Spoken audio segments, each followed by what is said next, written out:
the silence that allows for my mind to run around with my ear up to the ground. I'm searching to behold the stories that I told when my back is to the world. Was smiling when I turned.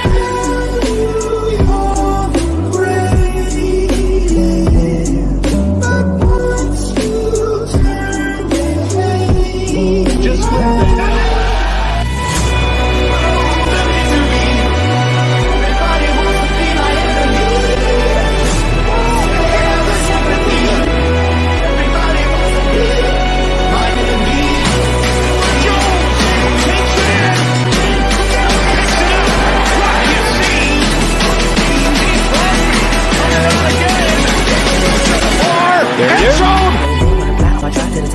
shape, thinking out the box, I'm an astronaut. I'm blasted off the planet, rocking cause catastrophe in that madness mode because I had it. Now I had a problem. I freaking had to go in opposition, kind of shocking. They run static with precision. I'm automatic, quarterback.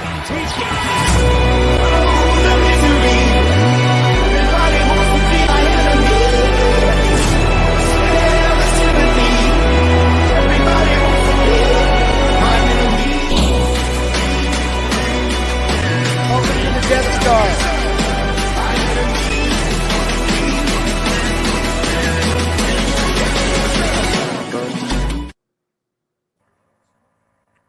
Salute Raider Nation, welcome back, man, for Friday evening with the panel here with Rudy, Will, and Cortez. It's going to be a pretty interesting night. We're going to be speaking on leading up to the game this week with the Niners.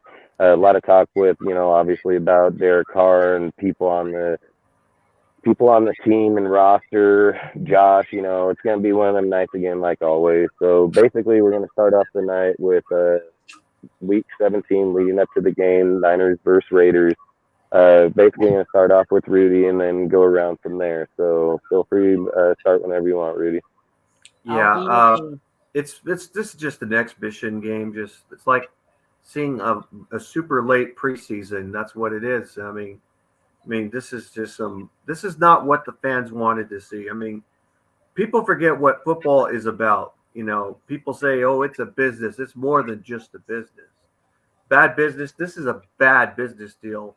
Playing some B-rated third-string quarterback like Jared Stem can't throw a freaking football. He throws it so soft and everything. This is going to be a bloodbath. I mean, I don't care if the 49ers have a third-string quarterback. Their quarterback's more seasoned, and he's ready to play. Jared Stidham hasn't played at all, only a few little games. I mean, this is just – they're going to run the ball, and then what's going to happen is the 49ers are going to know what they're going to do. They're going to run the ball regardlessly, and it's going to be a shit stain. I don't think the Raiders are going to score a single touchdown, to be honest. And I don't think he's ever scored or played a game. I think he's been active on like 40 or 60 all he did was give the ball to I don't think he's ever started. The running back. Now he first start too. Guys, our linebacker is on life support right now, facing a hot George Kittle. Hey, but the other finish, Rudy. Hold on. Yeah, let him go. Yeah, let him finish. I understand everybody's saying about the linebacker situation because it's true. No Denzel Perryman. He's actually one. And by the way, he had surgery today. Yeah, I feel bad for Denzel Perryman and everything. Like I said, it's really bad for the Raiders. It's just going to be a bloodbath. I mean, I don't think Josh McDaniels cares, though. We're going to lose this game. And when you take Derek Carr out, you're setting up for failure. And I remember Al's Ghost was saying, they're using Derek Carr as a scapegoat. Scapegoat is the poorly managed team is the coach. The coach is responsible for everything. He inherited a team that has playoff capability. Now, I'm not going to say it's playoff team, just capability. It depends on what you put around it. Let's stick to the game right now. Okay, but I'll say it like this, though. Let's stick to the fact of us playing the Niners this weekend. Yeah, we're just not going to do it. Our defense might do a little bit, but it won't be enough, Sure, we might sack the quarterback once, but that might be it. But it won't be enough. Maybe there might be a Team Crosby. Let's go. Mad Max Crosby is going to play his ass off, but you know what? At the end of the day, though, when these players start to see it, and guys like Mad Max, he's going to, he has to go with his contract. I understand. Yeah. And I'm not gonna hate on him or any other player. No. I understand some people, we get pissed off at everything, but the person we should really, truly be pissed off is Josh McDaniels and Ziegler. I'm sorry. They're going to rebuild this team. What? You're not going to win. You're talking about maybe Andy they didn't Reid. want to. He's the king of our division, and you're not going to dethrone him by going backwards, and that's what's going on. Maybe all this was for him, not for us to not win in the first couple of years. Yeah, I was going to say, if I had to raise a question, does it actually seem like we wanted to win from the start? We're going to answer that a little later, though. I think to stick to this game, though, regardless of who we threw at quarterback, I don't think it would have mattered with how depleted this defense is. Like, let's be honest, the linebacker core is down to 3 guys, and it's Curtis Bolton, Luke Masterson, and Darren Bell. Yeah. And they brought another one up. Brought dude from the Patriots and got him on the 53-man right now. And then they also brought in the DN from the Jets, and he's on the 53-man right now. Yeah, from Cleveland. Wasn't he from Cleveland's practice squad they took him from? Yeah, I don't know. I thought it was the Jets, but it could be wrong. It doesn't matter exactly for them because none of the guys we would be able to bring in would be a lifesaver. This defense, the secondary is questionable at this point. As far as like Max Crosby, as good as he is, I don't believe the way that the 49ers are schemed and playing. I don't think we're going to get a sack because they just get the ball out so quick that I just don't know if we're going to get a sack. They're a lot more talented than us if we're just being honest, and they're going to beat it. If they run the ball right, then it'll take Mad Max out of the edge, though. You might. Right. I mean, no. So the difference between Christian McCaffrey and supposedly they're calling their rookie running back beast mode because he runs supposedly like beast mode. But the thing from him, the running back's a power back, and Christian McCaffrey runs towards the tackles. He's a scat back receiver. Scat back. Yeah. Well, no, I was going to say, even when you run the ball, you can't take Max Crosby out of it because he's always. They're going to avoid him. They're going to avoid him as much as they can. That's a smart thing to do. And then, as much as you want to go to Clee's side, Clee's a running DN. He's better. He's going to be put in the D tackle. He'll play the D tackle for the run stopper, and he'll probably play it with Tillery, Billings, and frickin' Pecco. So. He'll probably be right next to Chandler. Probably is where he's going to stay. Next Chandler, I thought he's out. No. Then Bauer. Oh, yeah, Chandler. But, no, you're right, Chandler. But I'm saying, like, if that's where they're going to play him, he'll probably play there. But, like I said, why wouldn't Kuntz play over there? Kuntz been playing all year. They've been playing him a lot more in the last few games, and he's been showing up. And I would play Kuntz over there over anybody on that team. So, if you move Clee to the outside, and then you can put, you still got Bly, Nichols, frickin' Butler. You still got a lot of people, and I don't know. I haven't seen the inactive list. Dang! Salute Trevor Lee. We haven't seen the inactive, but we only got. I think there's 3 players. Oh no, 2 questionable players. No, I'm saying, I seen Carr was the only one on the list that was. On there, but what I'm saying is what the inactive will be when we get to the game. Are we going to inactive Neil Farrell? Are we going to play Neil Farrell? Are we going to play Matthew Butler? A lot of those things are going to come into play. So, plus, like I said, they were playing I think we're going to go in this game. These guys keep talking about how over the last few weeks, the Raiders got a top 5 defense because we're playing trash ass motherfucking team. No. So I mean, if dudes want to go around and look at his stat for a 6-week time span against probably some of the weakest teams and depleted teams we played in that time span, and then you want to sit and say, like, when you looked at us playing weak teams, nobody was getting over 14, 17 points. And then look at that one game in the middle of those 6 games with Seattle, and we were up 34 points, Then go back, because you can't just negligate 11 games like they never existed, and go back to those 11 games and see just how shitty the defense was. So I've always said, if you can be a poor evaluator by looking at weak scheduled games and talent and think your team's better than what it is, but if you're playing weak shit and you evaluate yourself right, you would know like we were struggling in there. We're gonna go in here against the Niners with Jared Stidham, which I think it actually favors us with him. I'm not saying Carr. What I'm saying is in the game, him not having a strong arm, I think would favor us more because he'll do check downs, drags, slants, curl routes, in and outs. Like he'll evaluate the field a lot faster and He's going to take go off for 3 and out, running. though. Go 3 and We'll out. wait we and don't see. know We exactly don't. what the game Yeah, plan's we'll gonna be. wait and see. So, And here's the but at thing. the same I time, think when the biggest- you're looking at the way that he plays, he plays a whole different style of ball. And I've said this for weeks on weeks, obviously, but Josh McDaniels is a fucking scheme fit system. So if he can go in there with frickin' Stidham, and he can show that he can stay competitive and move the ball downfield and stay within the game, which again I think it favors in Devontae with having Stidham because he don't have an arm, so he's not going to push it downfield. Where Devontae, in my opinion, is a better receiver in the short routes because he can open up the field and he works more off of his moves. He can better step you. He can move off. He knows how to move better than anybody in the NFL. So I think in that aspect, I think it would help him.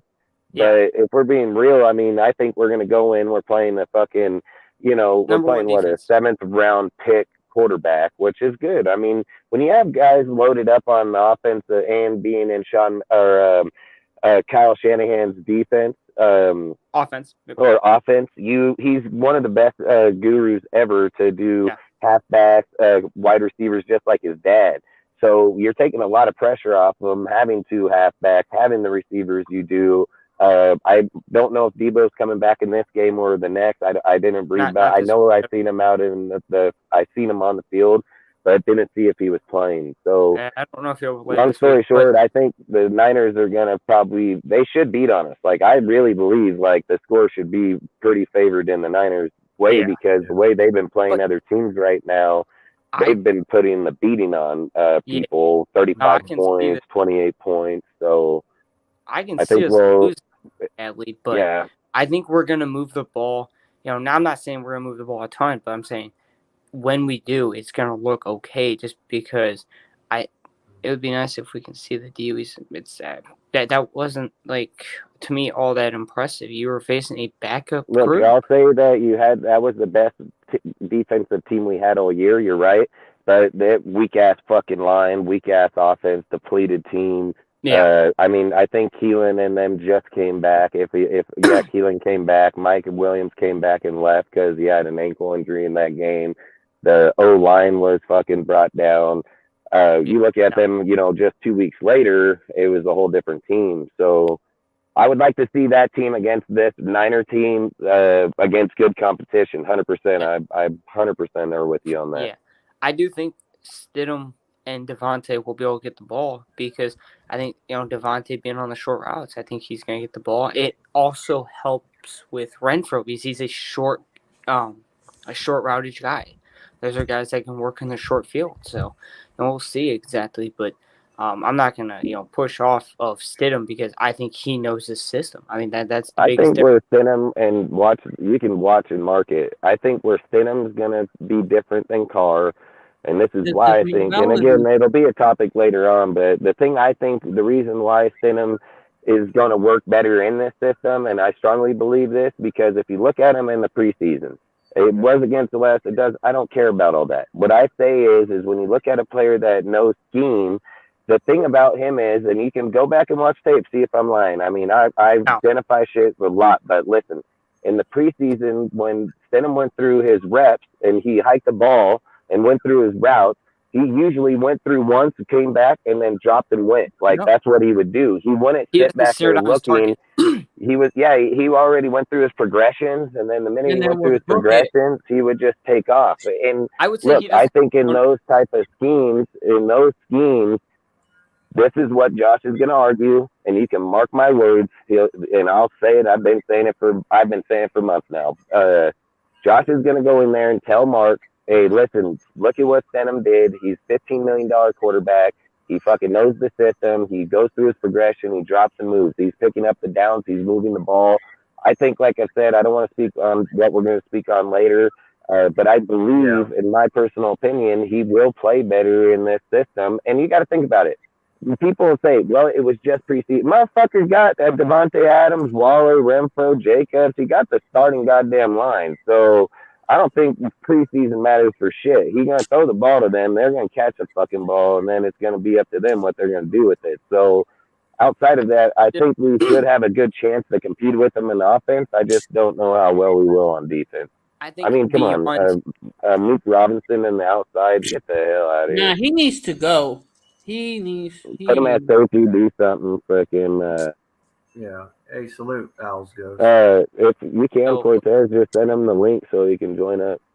Right. I was gonna say, regardless. Hey, Al Ghost, I'm gonna privately send it to you on Discord. I was gonna say, regardless. Or just tell him. Well, I don't know if he knows Discord too well. He can go to that chat, but send it to him in Discord.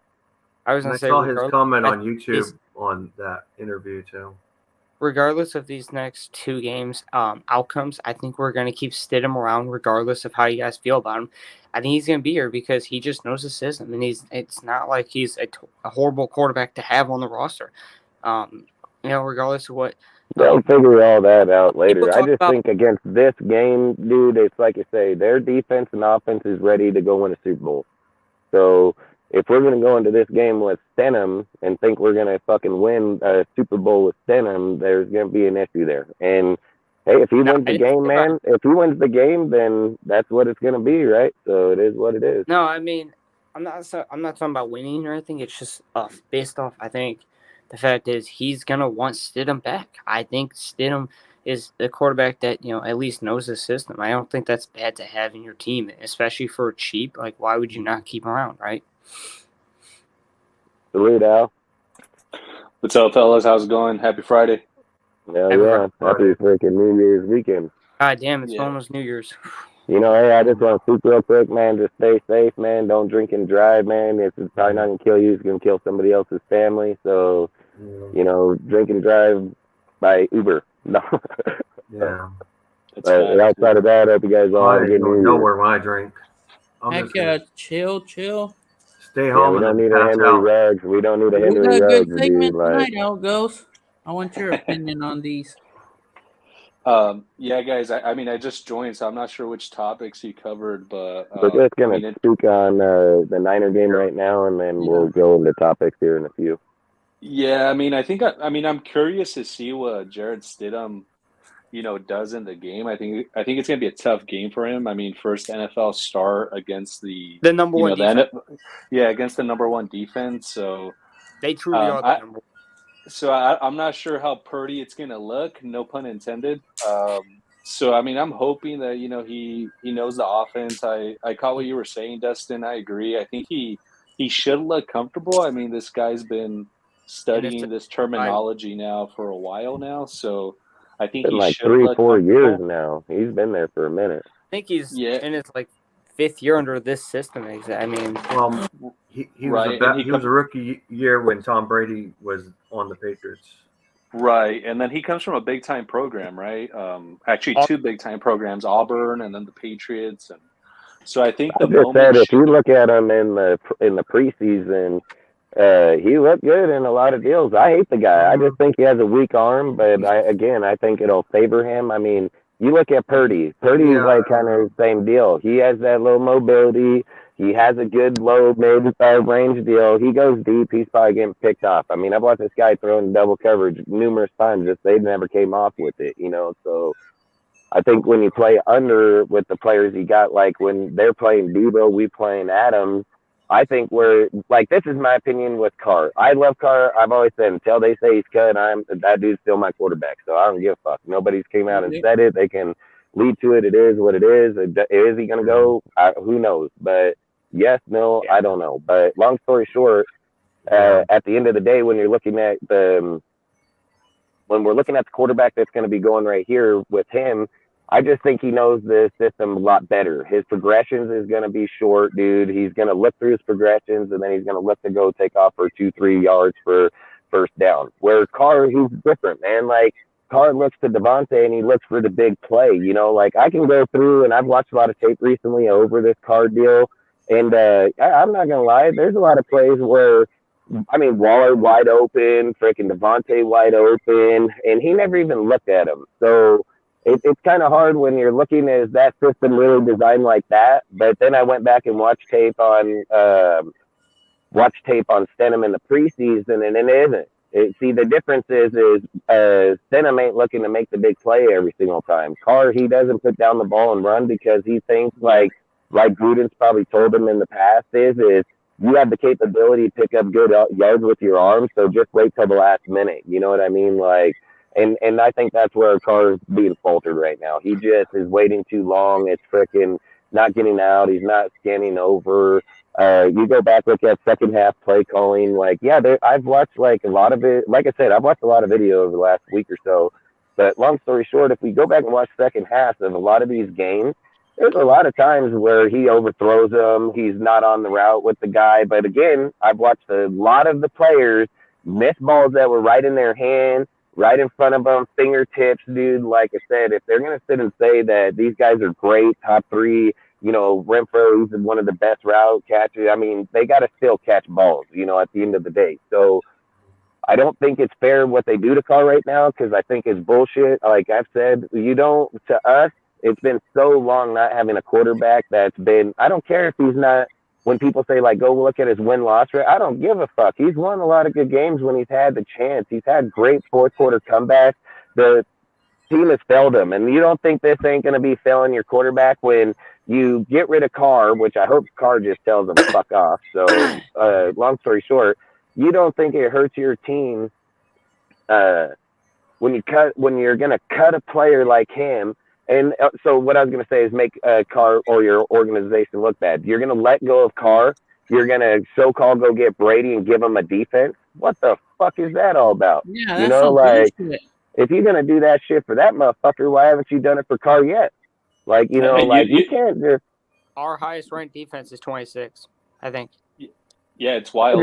Derek Carr never got a defense. And you know what's messed up, Dustin, and all you guys, what I think is actually going to happen this weekend? We're actually going to see the best play calling by Josh McDaniels. He's going to simplify the playbook for Stidham. He's going to make it real simple. It's almost going to be like West Coast offense style. And Stidham's actually going to find some success. And people are going to look at Stidham and think, oh, Stidham's like miles better than Carr. And so I think that's actually what's going to happen this weekend. Yeah, of course, Turbo. Yeah, that's what it is. A free world. I say that in my Discords, Instagram, everything. This is a free. We're not going to agree on everything. Wait, what did you say? Hey, the only thing I always say, the one thing that will get your ass booted real quick, bring in someone's family, kids, you're gone. Instant. Not even a debate. And what I do think is weird, guys. Salute, Mark. What I was going to say, salute, Mark.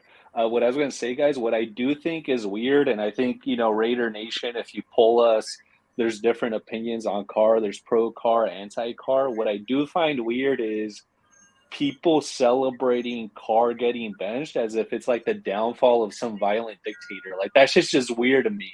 Like, the dude's poured his blood, sweat, and tears over 9 years. Once a Raider, always a Raider. Like, it's just really weird to me when people celebrate. Like, hey, dude, like fucking Saddam Hussein, we just breaking down the statue here. Like, that doesn't make sense to me. I was going to say that. And again, he's one of our best players for the longest time, win or lose or not.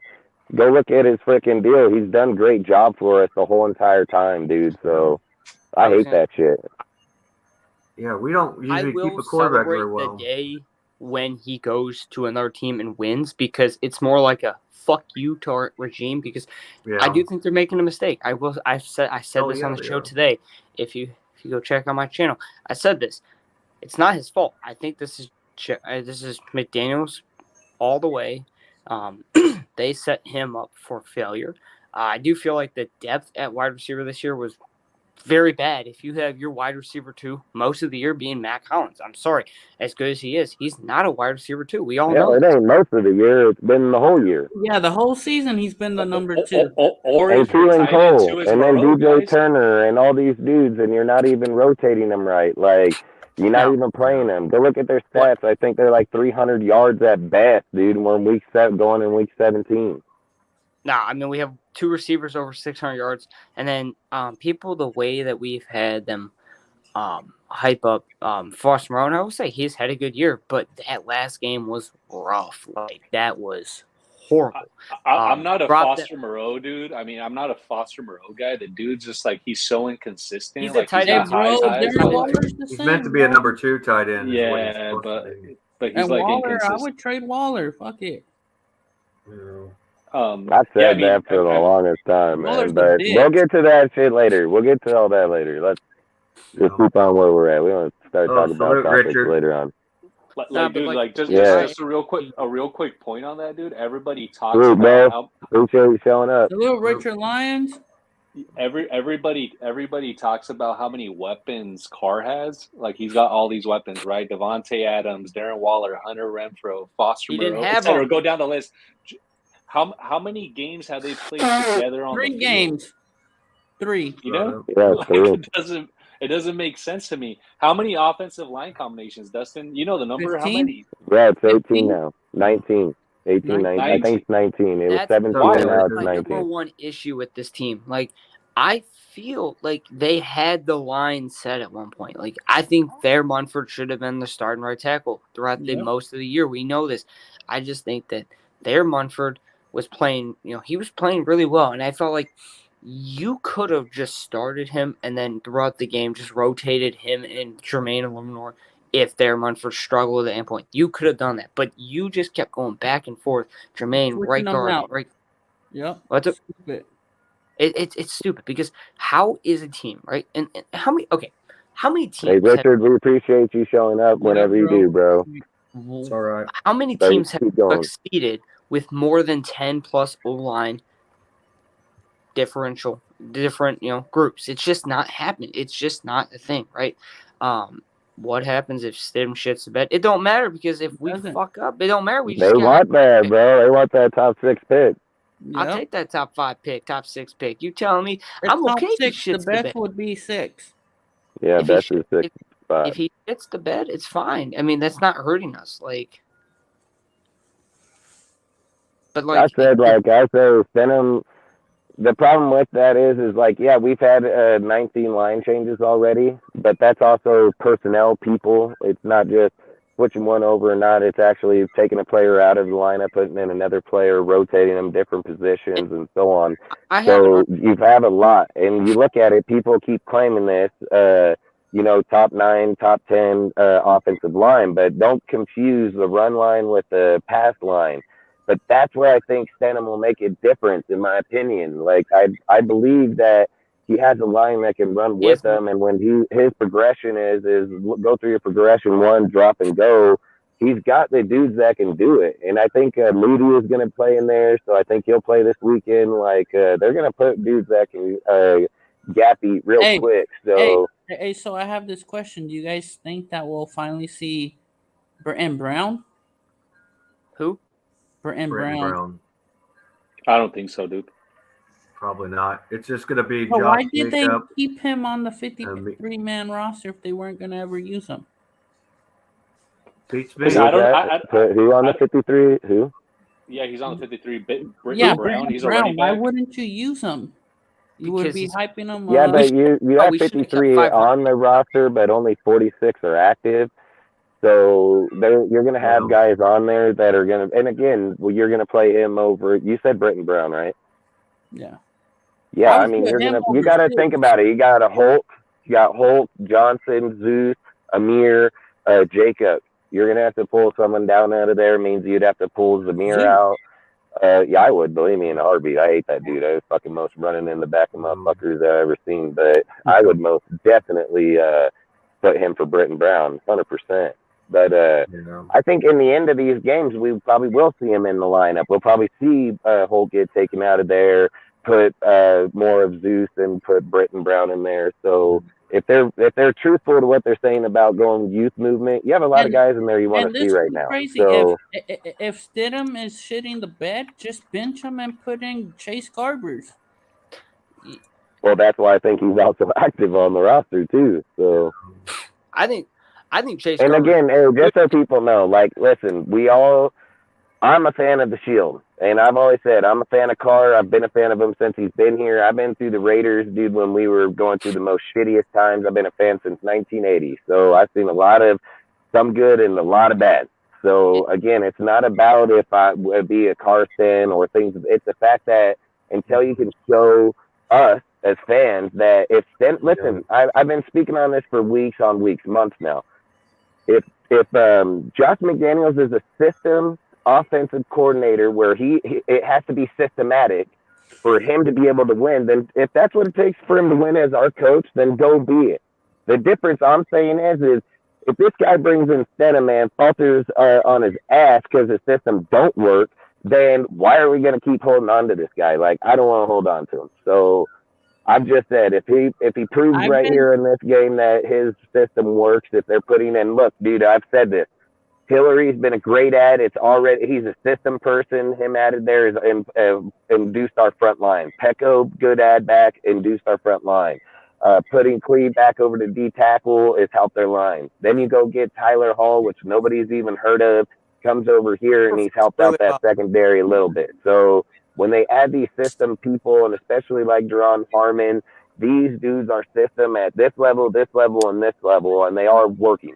So if you look at the linebacker that they picked up, it'll tell you a lot that if they are looking systematic, because Josh has said this all year long. You don't want to put people in too early because of the chemistry and them not being able to gel with the players or not. If they picked up that DN and linebacker and they play them because they are active, if they play them, it just shows they're no longer going with that. It's system. It's that, hey, he came from the Patriots. He knows the system. He knows how we run it. So if we put him in, he just needs to do that job. And if it works, and they haven't even been there that long, again, then maybe their system will work, and he's got to do what he has to do going forward. So, like I've said, until we can just prove that it works, I don't want to just go cut the only guy we've had that's done pretty fucking good for our team. And if Josh thinks that he's such a guru, how in the fuck is he fell so quick? He just fell so quick, hop up out of here and be like, yeah, fuck you. Like, oh, Stidham's better? Get the hell out of here with that shit. Hey, Dustin, question for you and the rest of the panel. And I think this is actually like the most serious question that we could ask ourselves is how much of a sample size do we need on Josh McDaniels? I'm looking at his record as a head coach. He's 17-26 combined, Denver and Las Vegas. No, he's combined record. His lifetime record as a head coach. He's 17-26, so 43 game sample, right? To me, that's a pretty sizable sample. Like you're either good or bad at your job at that point. And to me, he hasn't proven that he's the guy. Not only that, which I think is even more problematic, is we're entrusting. I shouldn't say we. Mark Davis. Mark Davis is entrusting a first-time GM and Dave Ziegler and an unproven head coach in Josh McDaniels to build this shit the right way. That's a hell of an ask for two guys who, frankly, are unproven. And that's where I think the Raiders could go into a really, really dark place. I know, Dustin, you mentioned, hey, you've been a fan since 80 and you've gone through dark times. This shit could get real spooky. Like real spooky. Yeah, I 100% agree because you're about to fuck with that roster hardcore. And again, these are things we can get onto subjects later because they do intertwine with people's topics. I just say that you're 100% right. We can really fuck the pooch right here by far. And listen, again, I've spoke on this in the last for the last 2 weeks that if we're gonna do it, I think you should just not go for Brady or anybody. I think we need to just get a fucking young quarterback, blow this bitch up, start all over. Like that's where I think. Because then if it's dark time from your whole thing from the bottom up. And yeah, people don't want rebuild or not, but what do you call this? You know, they've been backdooring dudes left and right. They're bringing in certain systematical players here at the end. They're like I said, and they're working.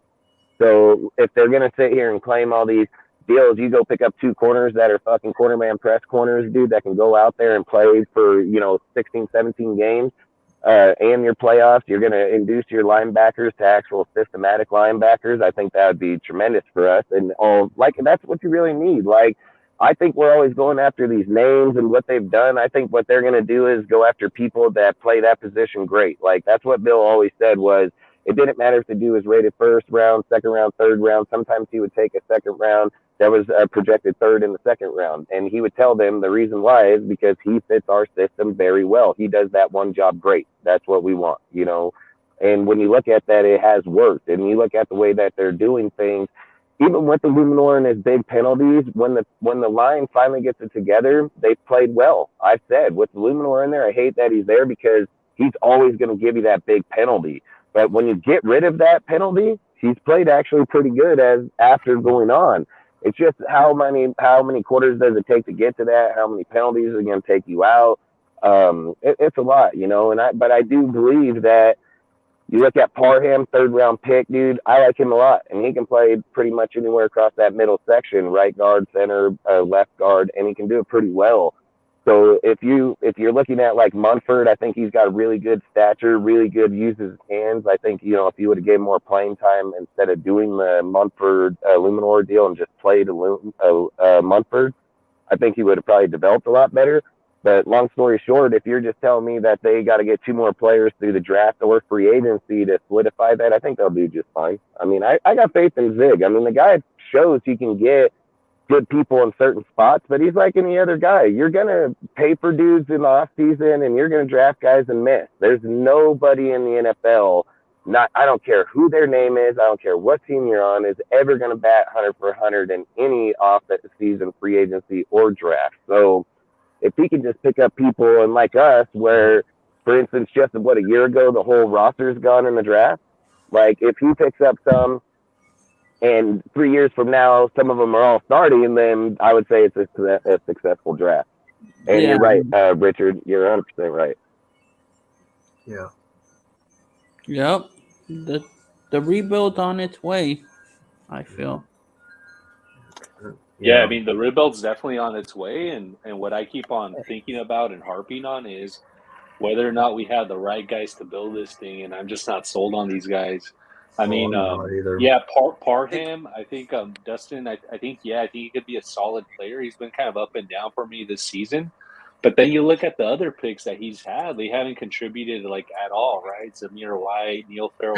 But Theo Munford, I said this at the beginning. Dustin knows this. I've been thriving on Theo Munford. I think Theo Munford's better than a Luminor, but they just don't want to throw him out there for some reason. And I don't think it's not that. I think what they did this year, and I'll show you. If you go back and look at the Kansas City game, right, where people, I think you were just say about Cleveland Farrell or Neil Farrell, he graded really high in that game. They sat fucking what's his name, Jonathan Hankins, Hankins, I think, and then they traded him to Dallas right after that. Because we did play him in that Kansas City game. He graded 83-85 in his first game out there against big competition. I don't think it's not about, look, I've said this a lot of times. I said sometimes where good organizations actually exceed is drafting players and not putting them out first year, because it's learning terminology, learning how to play with others, knowing the system, getting up to the speed. There's a lot that goes through it. And if you look at guys, and again, look, we signed a bunch of dudes at those positions. So you're telling me, unless this dude substantially just shines better than anybody like Neil or Matthew Butler, you got dudes like Bly Nichols, freaking Kyle Pecco, you got other guys you paid in the off season. These dudes are here for 3-4 years regardless. So let's not forget what I'll say is when Matthew Butler and Neil Farrell have played, they have played good. So I think what like right now, if you're going out there and you're playing Masterson, Butler, your youth guys, which I don't know how the hell you can do that at cornerback, because your guys are who they are. But long story short, if you're going into the line and then you're saying like, okay, here's Max and here's Kuntz now, because that would make sense, putting Clee back at the D tackle, playing Neil Farrell, Tillery, and then Matthew Butler matching up behind frickin' Farrell. Like I think if you're saying youth, that would be the best way to see right now. And if that's what you're doing and they play well, then let's do it. And let's not forget that they did a trade to get a right tackle, Heron. Yeah, it's facts. And then he may be in the mix for next year because we still have him under contract for next year. Yeah, I do agree with one thing. If we're playing the 4-2-5 defense, they would put Clem Farrell as a tackle, but on a 3-4 defense, he would play defensive end. So he's kind of Clem Farrell will be a hybrid But the player. thing that gets me so upset, guys, why does he drop his D ends into coverage? Well, there's teams that done that before. The Steelers But have it done that. doesn't like. The Patriots. It works sometimes. What's called it's what it is a linebacker goes in for where It's like a zone blitz. Yeah. Yeah, the Steelers done that a lot. The Patriots have done it before. So But it hasn't worked for us. Mike Tomlin.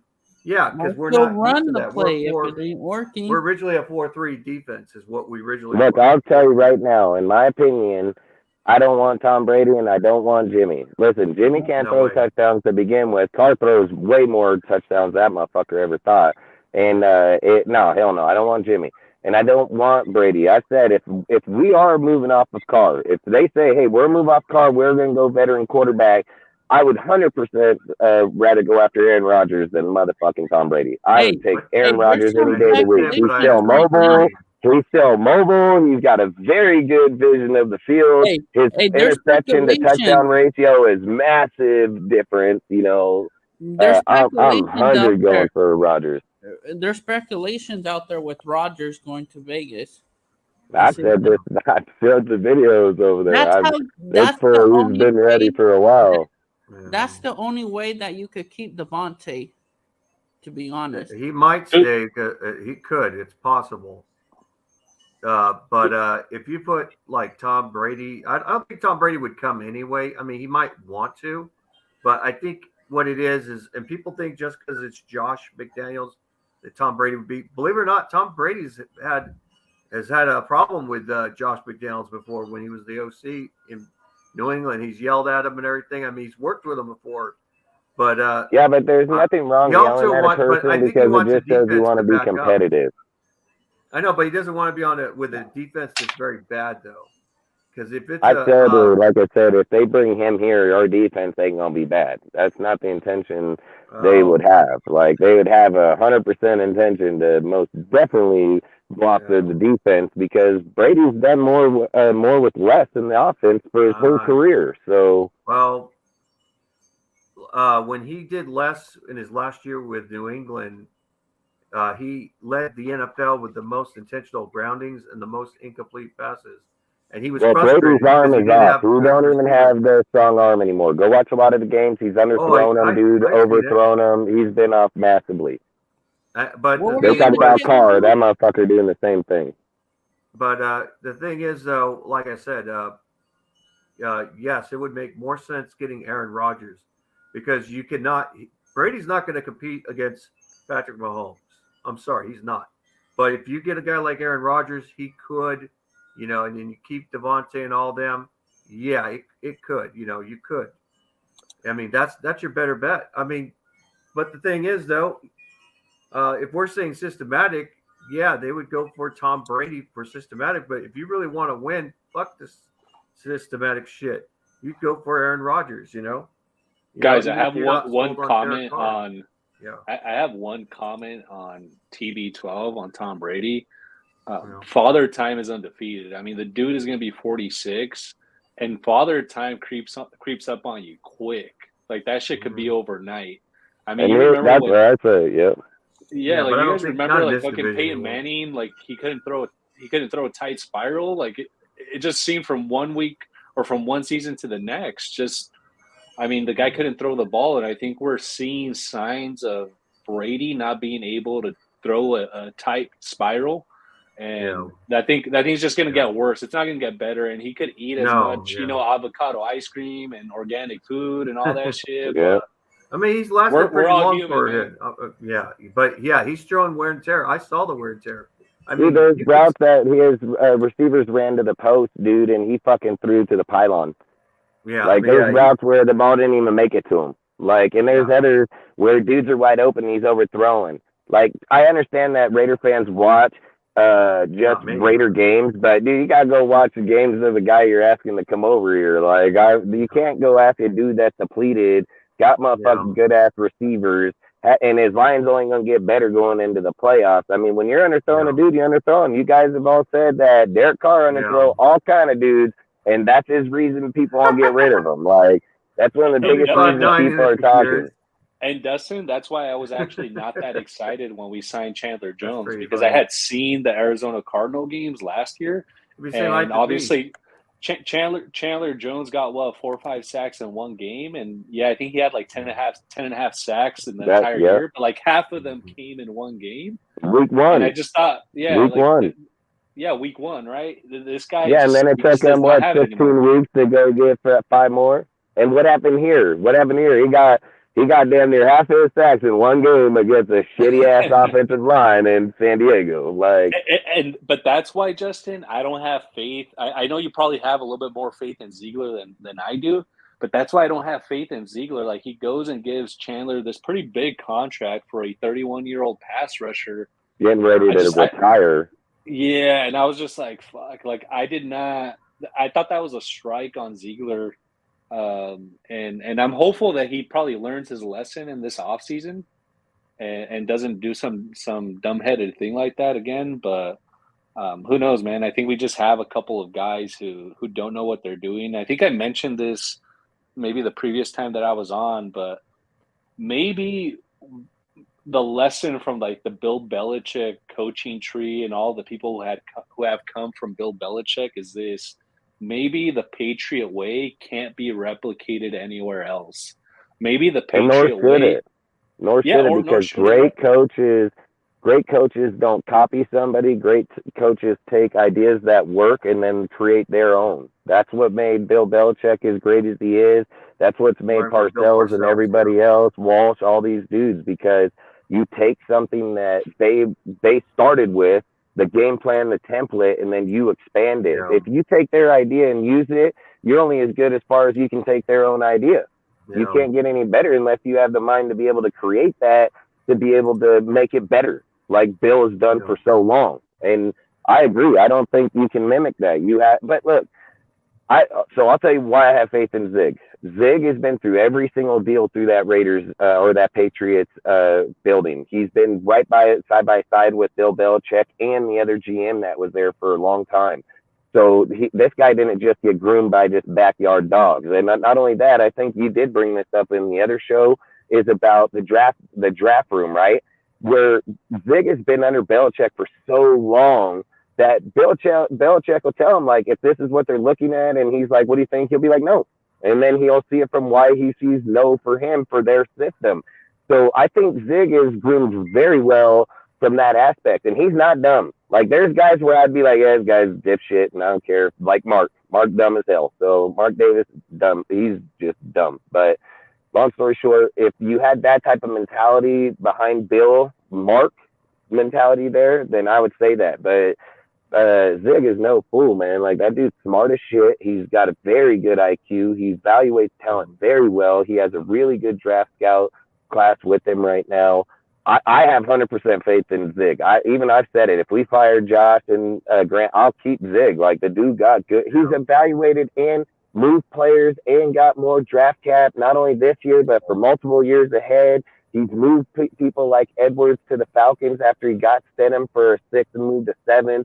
Took Edwards, took that 7th, got a 5th. Like, the guy is pretty smart when it comes to maneuvering draft capital around. And he's not afraid to move up for a player because he knows best player on the board, or drop down. See, look, I've always said I like Mayock and Gruden, but I said this for a long time. Look at our lives from year 2. The problem I always had with them is that they never had the experience like that. One was a TV analyst, and one fact is John Gruden wanted that power from Al Davis in the early 2000s, and that's what got his ass shipped out of there, because he wanted to do more GM. He wanted to be able to draft players, and I was like, yeah, right, bro, it's my team, get the hell on. But long story short, Zig ain't like that. And look, I have faith in Josh. I've said this all year. They're averaging 23.2 points a game. And even with the shitty games that's been going on, even with the shitty play, they're still ranked 12th with that. So do you want to go over and bash Carr and say, well, he got 13 interceptions? Well, so does frickin' Dak now. Dak got motherfucker. He's probably leading the NFL now. But long story short, it's like this dude didn't play 5 games or 6.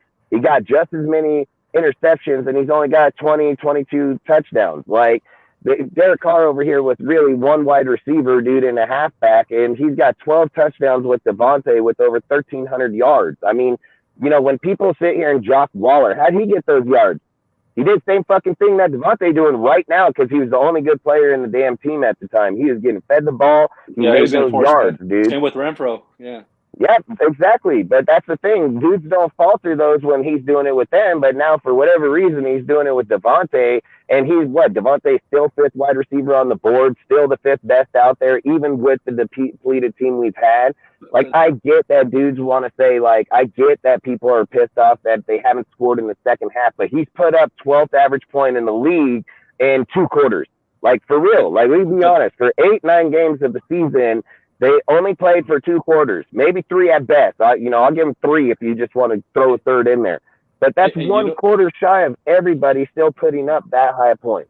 And you know what, Dustin? No, I think you bring up like some really good and valid points. And for me, my hesitation on McDaniels isn't so much on his ability as an X's and O's guy when it comes to the offensive side of the ball. I think he's proven to me that, hey, the dude, he could call a game. And maybe this year he's had his up and downs, but I think he's a good offensive coordinator. The deeper question that I have is this dude head coach material? Can this guy lead a group of men? Can he motivate? Can he keep players accountable? And that's the big question mark for me, because at this point, he's not an offensive coordinator. Even though he's the one calling the plays, he's a head coach.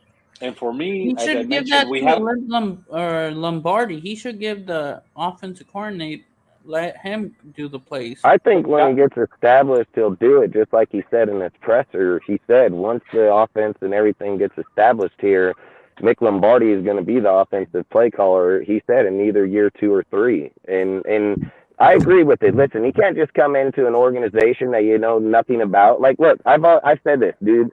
I run a company, dude. I have a lot of people that run underneath us, and I can go online and watch video of a guy, and I can watch his ass work, and I can see how he does over here, does the job right, but I still need to meet the dude so I can see who he is in person. I need to know how this dude gels. I need to know how he works with us. Like, there's a lot of things, and when you're taking somebody else's shit somebody else built, and you get over there, regardless of how people want to look at it, doesn't mean that what he looks at is the same as this guy looks at. I've said this is why I think Sean Payton would be better for us, is because he has the same mind frame as John Gruden. Spread offense, West Coast, use your receivers like you can. He ain't like Josh, where it's like, if Josh is going to get rid of that, listen, I'd bet $1 million right now.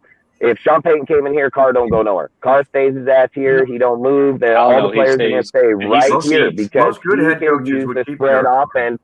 He'll use the spread offense and still give Jacobs 1,200 plus yards. He's going to still give him that, dude, because Sean's done that with almost every dude that he's had. So he's no slouch. Like, Sean Payton's very good, and I've been saying this the whole season. I've said it the whole season.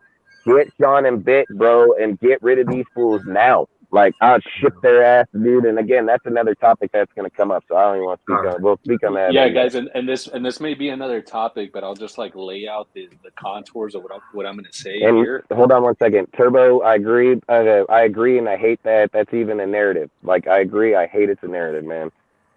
Yeah, I agree too, Turbo. No, so what I was going to say, Turbo. Yeah, what I was going to say, guys, is.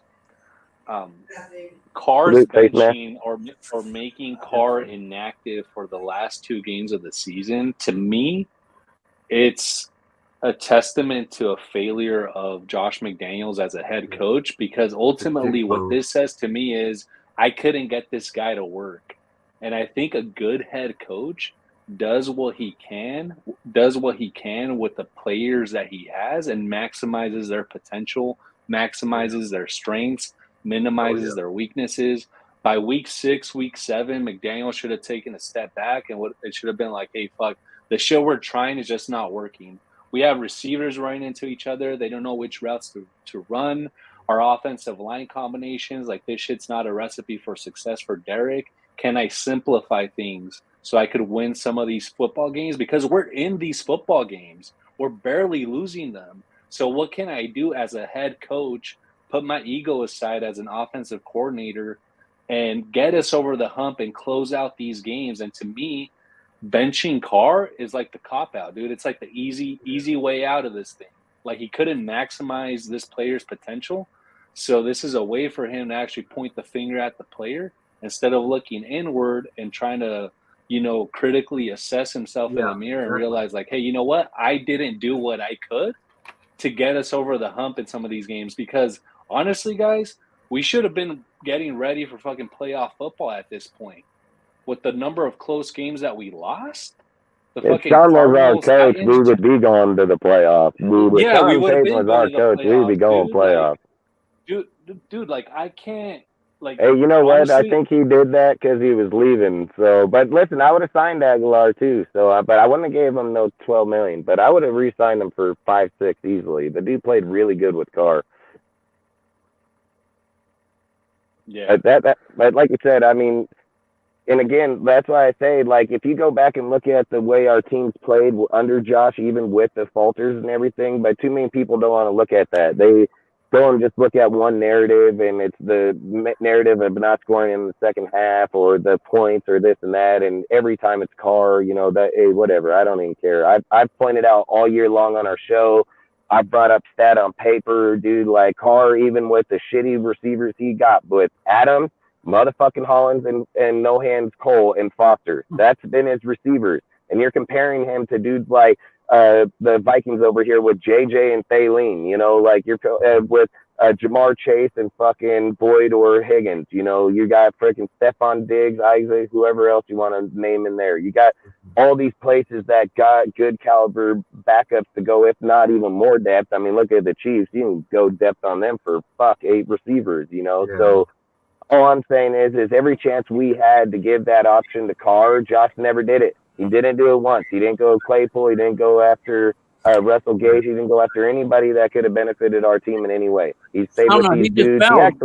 He actually shipped Robinson and he shipped Johnson, dude. He just said, yeah, Johnson, you have 2-year chemistry. You can streak and catch a fucking ball. And like Cole, like I said, no hand Cole. This dude is garbage, man. Like, and Dustin, on DeMarcus Robinson, I don't know if you guys remember, he posted some shit like on IG or Twitter, and he was talking about how complicated the offense was. That is the hardest offense he's ever been in, period. And that's coming from Andy Reid. And that's coming from Andy Reid, right? And even Devontae Adams, when he was on the Pivot podcast before the season started, talked about how complicated the offense was. And I think I've made this point on some other lives. Guys, just because something is complicated doesn't mean it's good. And the analogy that I've been putting forth is this. If I give you guys fucking a dish to make, a recipe to make with 100 steps and 200 ingredients, that doesn't mean the dish is going to come out good. Yeah. Sometimes a simple dish is good. Give me a few items, less items is better. Yeah, give me some fucking. That's the same as Paul Gunther's system too. On defense, he had a very complicated defense. It was too complicated, and the defense struggled with that. That's like the same thing with Josh McDowell's system on offense. And Patrick Graham. So like, why not? That's Patrick Graham's twin brother. Yeah, that's Patrick Graham's twin brother. Fucking from a different mother or different father. Exactly. They run a very, very similar defensive scheme. So like, at the end of the day, if this system is that complicated, which once again you have receivers running into each other or not running the right routes and all these options. Didn't we all hear, and maybe I'm just ghost this conversation, maybe I was the only one that heard it, but I could have swore to God Josh said when he went to the bye, he said, I'm going to go through the playbook, I'm going to simplify it to things that are working, I'm going to tear the others out and get rid of them so that way we have the best chance to win. I might be the only one that heard that, but I'm pretty sure he said that, like straight up, This guy's full of shit. And listen, I called it from the second. Look at her live. Go back to the video. I called it in the Kansas City game. I said that fool taking that shit. Their intention was to see how good our team was against the Kansas City and see where we lacked or where we can grow. I do believe that they did want to win in the get-go. Like, I truly believe it because the way that they had the linebacker core, the way that our team was set up in the preseason or off season was pretty good. But then you got to remember, we go through the preseason, nobody gets hurt, and then all of a sudden, bam, both linebackers, dudes are just dropping like flies. So I think that they did want to win, and I think when we got to Kansas City and seeing how competitive we were, I think they were just like, hey, we're not going to be good enough to beat them this year. Let's just take a step back. We can lose games here. Mark was talking to him the most at that time, and that's when people were saying like, oh, they need to fire him. Mark comes out and is like, I see our team right where it should be. And I'm like, bro, you said playoff, and you said tell them that it's fine where they're at. Like, so I don't know if this guy's just full of shit or what it is, but I said I hate Mark Davis, dude. He is not his dad. He's never gonna be his dad. I don't give a fuck about if some he doesn't know football, dude. He doesn't know football. That's what it comes down to. He's a guy that wants to take his daddy's fame and run around Vegas with it. He wants to go to games and be like, oh, look, he owns the Raiders. Like, that's what he wants to do. Or bring these hookers to the game. Yeah, he's sitting next to these baddies in the press box. Yeah. I mean, that's what he wants to do. And them women are just taking his money because he's a dumb idiot and a bitch. How do we know if they're women? They might be some Chippendale guys that he's taking. I don't know. So Dustin, I actually don't know. Like, I think I partially agree with you in terms of like they wanted to win this year. For me, I think they were hopeful. But the thing that stood out to me in the preseason was they didn't address this O-line. They just did not address this offensive line. They extended Parker. They brought in Illuminor, who I've never been really impressed with because he always does that untimely penalty every single game. They didn't address the guard positions, especially after Denzel Good. Yeah, but let's not. But don't forget, that's what I was just gonna say. So I think they did address it, but at the time they only had like $12 million in cap, dude. $12 million in cap, but then they ended up having Denzel Good retire. They ended up having Parker ended up getting hurt. Like, I think there was a lot of ways that they were trying to maneuver it at first, but after all this happened, then I think it just became like, hey, let's see where these guys end up and go from there. I think if the line would have panned out, they would have went. But people were talking about Darrell Williams the whole entire time, right? If the guy was so good, why didn't anybody else sign him? The dude still ain't signed. So apparently with all the injuries in the whole NFL, people that are going playoffs and so on, nobody wanted the guy. So I think where we were at with the player-wise is where they thought. I mean, come on, let's be real. Derek Carr just threw for 4,800 yards right behind that line. So, I mean, to sit and just say that the line was washed, I mean, I beg to differ. I mean, we can go look at the stats. I mean, I'm pretty sure Carr threw for 4,800 yards behind that line. So, I think I agree with you 100% on the fact that they could have went and did or made a trade or did some more, but I agree. I mean, I 100% agree, but let's be real. Even with the line that they did, we went out to the Arizona. Look, Charger game, dude, we go out there, we're only 5 points out, and that's right at the end of the game. We go to the Cardinal game, we kick the shit out of them. I think, like I said, the NFL is rigged, bro. Like, they come out and just start running these deals. Multiple games in that first section, we were right there. 1 point, dude, there were Tennessee Titans, dude, 2 points out, dude. Like, those first games, we were right there. Even with that line, with them rotating Illuminor and them. Bro, like, I don't know about you guys, man, but, like, this season probably gave me the most PTSD when it comes to, like, actually having a lead in a game. Like, fucking, we can't hold on to 17-point leads, dude. Like, it's just, I mean, this shit's trauma that we have to, like, go through every time that we have a lead now of 17-plus points. We can't get comfortable, dude. And that's unreal. Like, 17-plus points in terms of leads this year and then blowing those game after game. It was almost – this shit was comedic, dude. It is. I mean, it is. There's no doubt about it. And I agree, Richard, on that, dude, about the Saints game, fucking 24-0. Freaking outside of that, we've been competitive in every single game with the way the offense and defense. Every game, and I've said, dude, look at the points. They're putting up equal points to dudes that are playing 4 quarters of football. Like, they're only right underneath them. That's why I just think it's not fair to Carr, man. Like, if you're going to give Josh's garbage ass a second year on his shit ass play calling, dude, like, why ain't you giving Carr a second year in the system? You have nothing to fucking lose. You can cut him for damn near nothing the following year. And again, I've said this. I'm not saying that they've said that he's gone. Like, I'm not going to say that until they say on February 15th when they cut him or talk about it after the season. then I'll go from that. I think, like I said, even in the last live, if Stidham wins or plays competitive, Carr's gone. If he sucks ass, how do you cut Carr without knowing that you can guarantee another guy behind him? Nuh-uh. Well, no Dustin, this Mark is the better thing, fire man. that motherfucker if he loses with Stidham. Straight up. This is the thing. They didn't even give Carr the full year. They cut him 2 games short, basically. And obviously, they haven't officially cut him because it's February 15th is the deadline. But not sure if you guys saw on social media, right? Like Derek Carr stopped following the Raiders on Twitter and IG. So I think the dude's out of here. He's through. Yeah, but Deebo Samuels just did that this year. So I always say, I don't know if I'd go when people are deleting because, again, they might be upset right now and they might go back and talk. I agree 100%.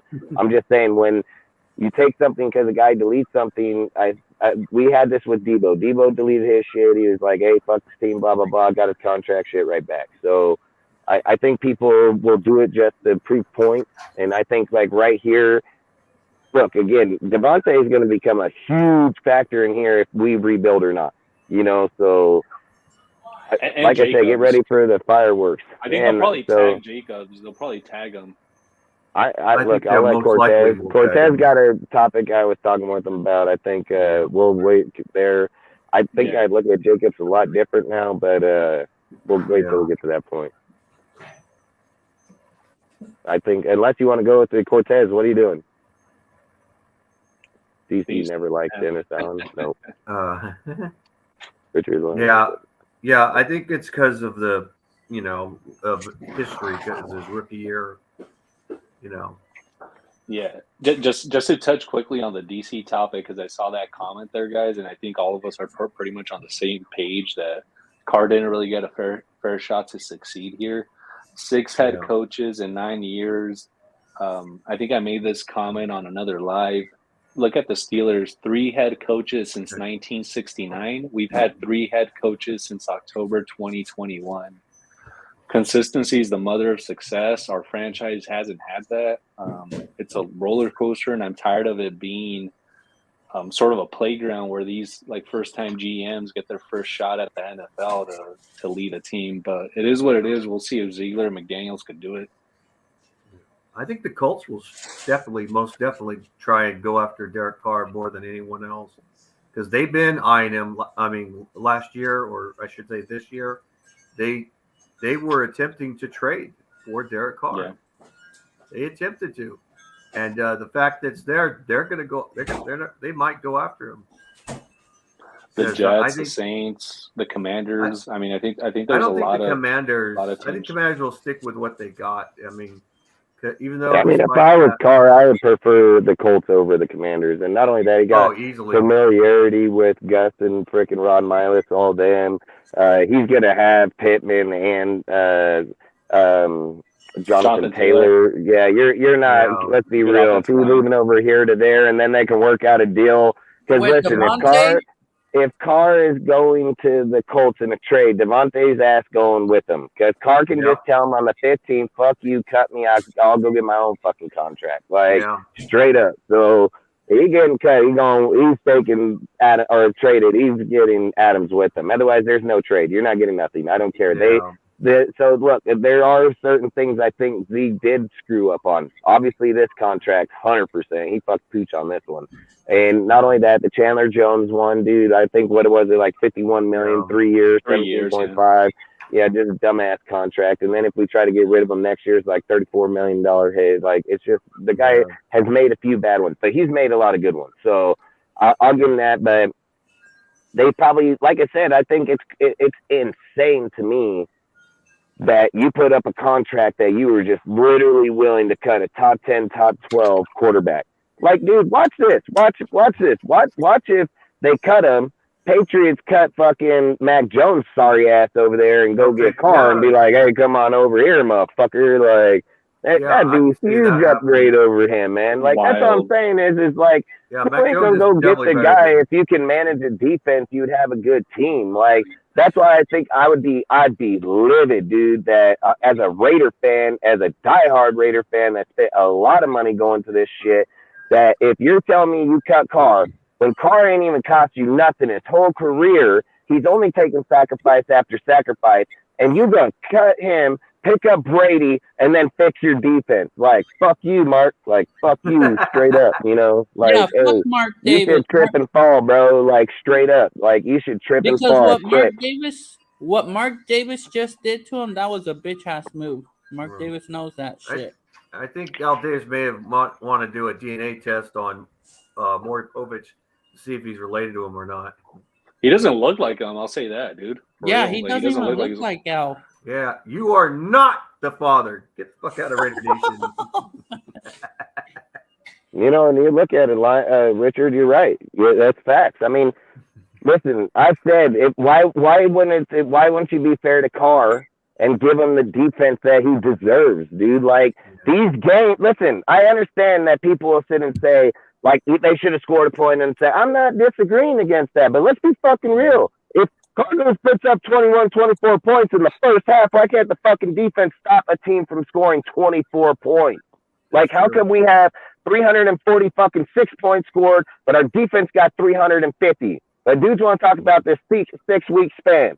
Well, if your 6-week span is top 5, how in the hell did you put up 350 points in the defense? You want to go see top 5? Go look at the Buffalo Bills, the Ravens, where their points are 250. They're 100 points higher than top 5 defenses. You can't take a stat line and falsify it to make it look better. The stat line is the stat line, dude. You don't put up 350 points by being good. Like, you don't do that. Sorry. They put up more points than our offense has put up, and then we're still the 9th to 12th best offense. Like, that's all I'm saying. If you got a team that got defense that can back up our play, dude, and hold dudes for not just a quarter or two, guys like, well, they got 3 and out. Good. Fuck, they should do it 10 times over. They're getting paid $20 million a year. Should fucking do that for 64 minutes, 3 hours. I don't care how long you got to do. You're getting paid massive money to do your job. Yeah. Motherfuckers are like, oh, they've been out there too. Go exercise some more then. Go exercise some more. Get good. Get good like LeBron. Get good like Brady. All these dudes that do it to be good. I hate how we just sit here, and I get it. Like, Carr hasn't showed up in the second half, but, dude, Carr putting up points in the first half more than people putting up the whole game. Yeah. Hey, I want to say more, but I want to save it for my topic, though. I would like to say something, but I don't want to. You want to do your topic, Cortez? Yeah, JJ's a bitch. All right, we can go over there. Right, one disrespectful motherfucker. I think he's still a young guy. I can't, but go ahead. Did Al Ghost, did you see right after when they asked him and he had his hand over his face laughing? Yeah, he was like in the locker room, right? Yeah, bro. He's one disrespectful motherfucker, bro. Turbo, I don't know if you've seen that, Al, but he was saying that he liked your opinions too. Yeah, why would you say some or laugh about the whole situation? Like, that's not a good impression. No, it's not. But I think sometimes people and the other nervous, player, it's not on here, but the other player that's a disrespect little bitch, the one that's been gone the whole year, where the fuck he's been? Darren Waller? Yup. Darren Waller. I can understand people Darren Waller's another one that's fucking... I was pissed off that he took Devontae Adams' reception and it became incomplete. Darren Waller, Hunter Renfrow. Devontae Adams was pissed. Or them two are the ones that have Derek Carr's back. Cortez, this is why you saw JJ laughing, and this is why you saw Darren Waller appearing nonchalant, like he didn't care. Yeah, stupid shit. This is, and the answer is simple. Derek Carr's a scapegoat, guys. He's a scapegoat. And what happens when you identify someone as a scapegoat? Everyone throws rocks at that dude. Everyone, including the players, the coaches, the staff. Check this out, guys. I don't know if you guys listen to what the fuck's his name? Michael Lombardi. He used to be in the front office of the Raiders. His son's the offensive coordinator. Yeah. Yep. He has a podcast called the GM Shuffle, and I was listening to it yesterday, and I was curious. I actually used to subscribe to that podcast, but then he was talking mad shit about Gruden when the whole Gruden emails happened. So I was just like, fuck this dude. I'm not going to listen to him anymore. But after the Carr situation that happened, I was just like, hey, you know what? Let me tune in and see what he says about this whole Carr situation. So I put on the podcast and I'm listening to it. I'm taking a walk outside. And what does the dude say? Well, Carr couldn't get it done. You look at the numbers and he couldn't get it done. and he's blaming Carr, which is expected, right? His son's the fucking offensive coordinator. So again, Carr is the scapegoat here. Everyone, front office, coaching, the coaching staff, players, the fucking practice squad players, whoever, whenever someone is identified as the scapegoat, everyone's gonna throw rocks at that guy. But there's two players that didn't, though. There's two players that didn't. I agree with you. Not everyone. Not everyone. True. There are multiple. Because Colton Miller, Renfro, Adams. There are multiple players that didn't. But to speak on this topic, like, look, I've always been a big fan of Josh Jacobs. I've always have. I thought he's always been a decent player. But man, come on, dude. Like, let's be real. If it wasn't for Derek, you wouldn't even fucking be where you're at, period. And so either with Waller, dude, and you're over here, you putting your hand on your mouth, trying not to smile, but you look through his hand, the hole here that you can see him fucking shitting a grin. And then they bring up the fact about, like, do you feel like you shouldn't have said what you said on that deal? And he was like, nah, man, I say what I say, you know. But my point is when he has his hand up here the whole time he's talking about Carr, he's trying not to smile. But the minute they get off Carr, his hand takes away from his face and has no problem speaking on shit. And I just think that's chicken shit, man. If you're gonna if you want to say it, you know, just say it. Like, that's all I'm saying. And not only that, dude, like, you think because you finally got to go out and shine in your 1 year, dude, like, you still had issues the first few years. So, like, I get that you're doing really good this year. Like, I get that. But, dude, don't forget who also was there helping you get to that point, too. Him checking down. I mean, let's look at Renfro. Renfro said this out his own mouth. He said when they were interviewing about, he's loyal as hell to Carr, which is good. He should be, because Carr helped him come along, too.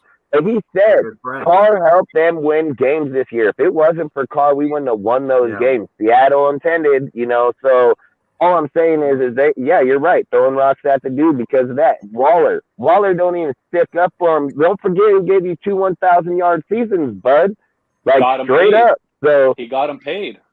Yeah, it's facts, and you're over there just like, oh well, Devontae is fucking true Raider in my fact because you stick by your blood, you stick for your fucking team in the whole time. That motherfucker told him straight up, like, hey, we got 2 more games.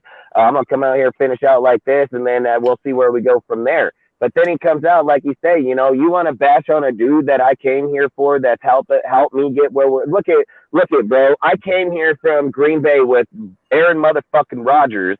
I was up there in fucking 1,800 yards, 18 touchdowns.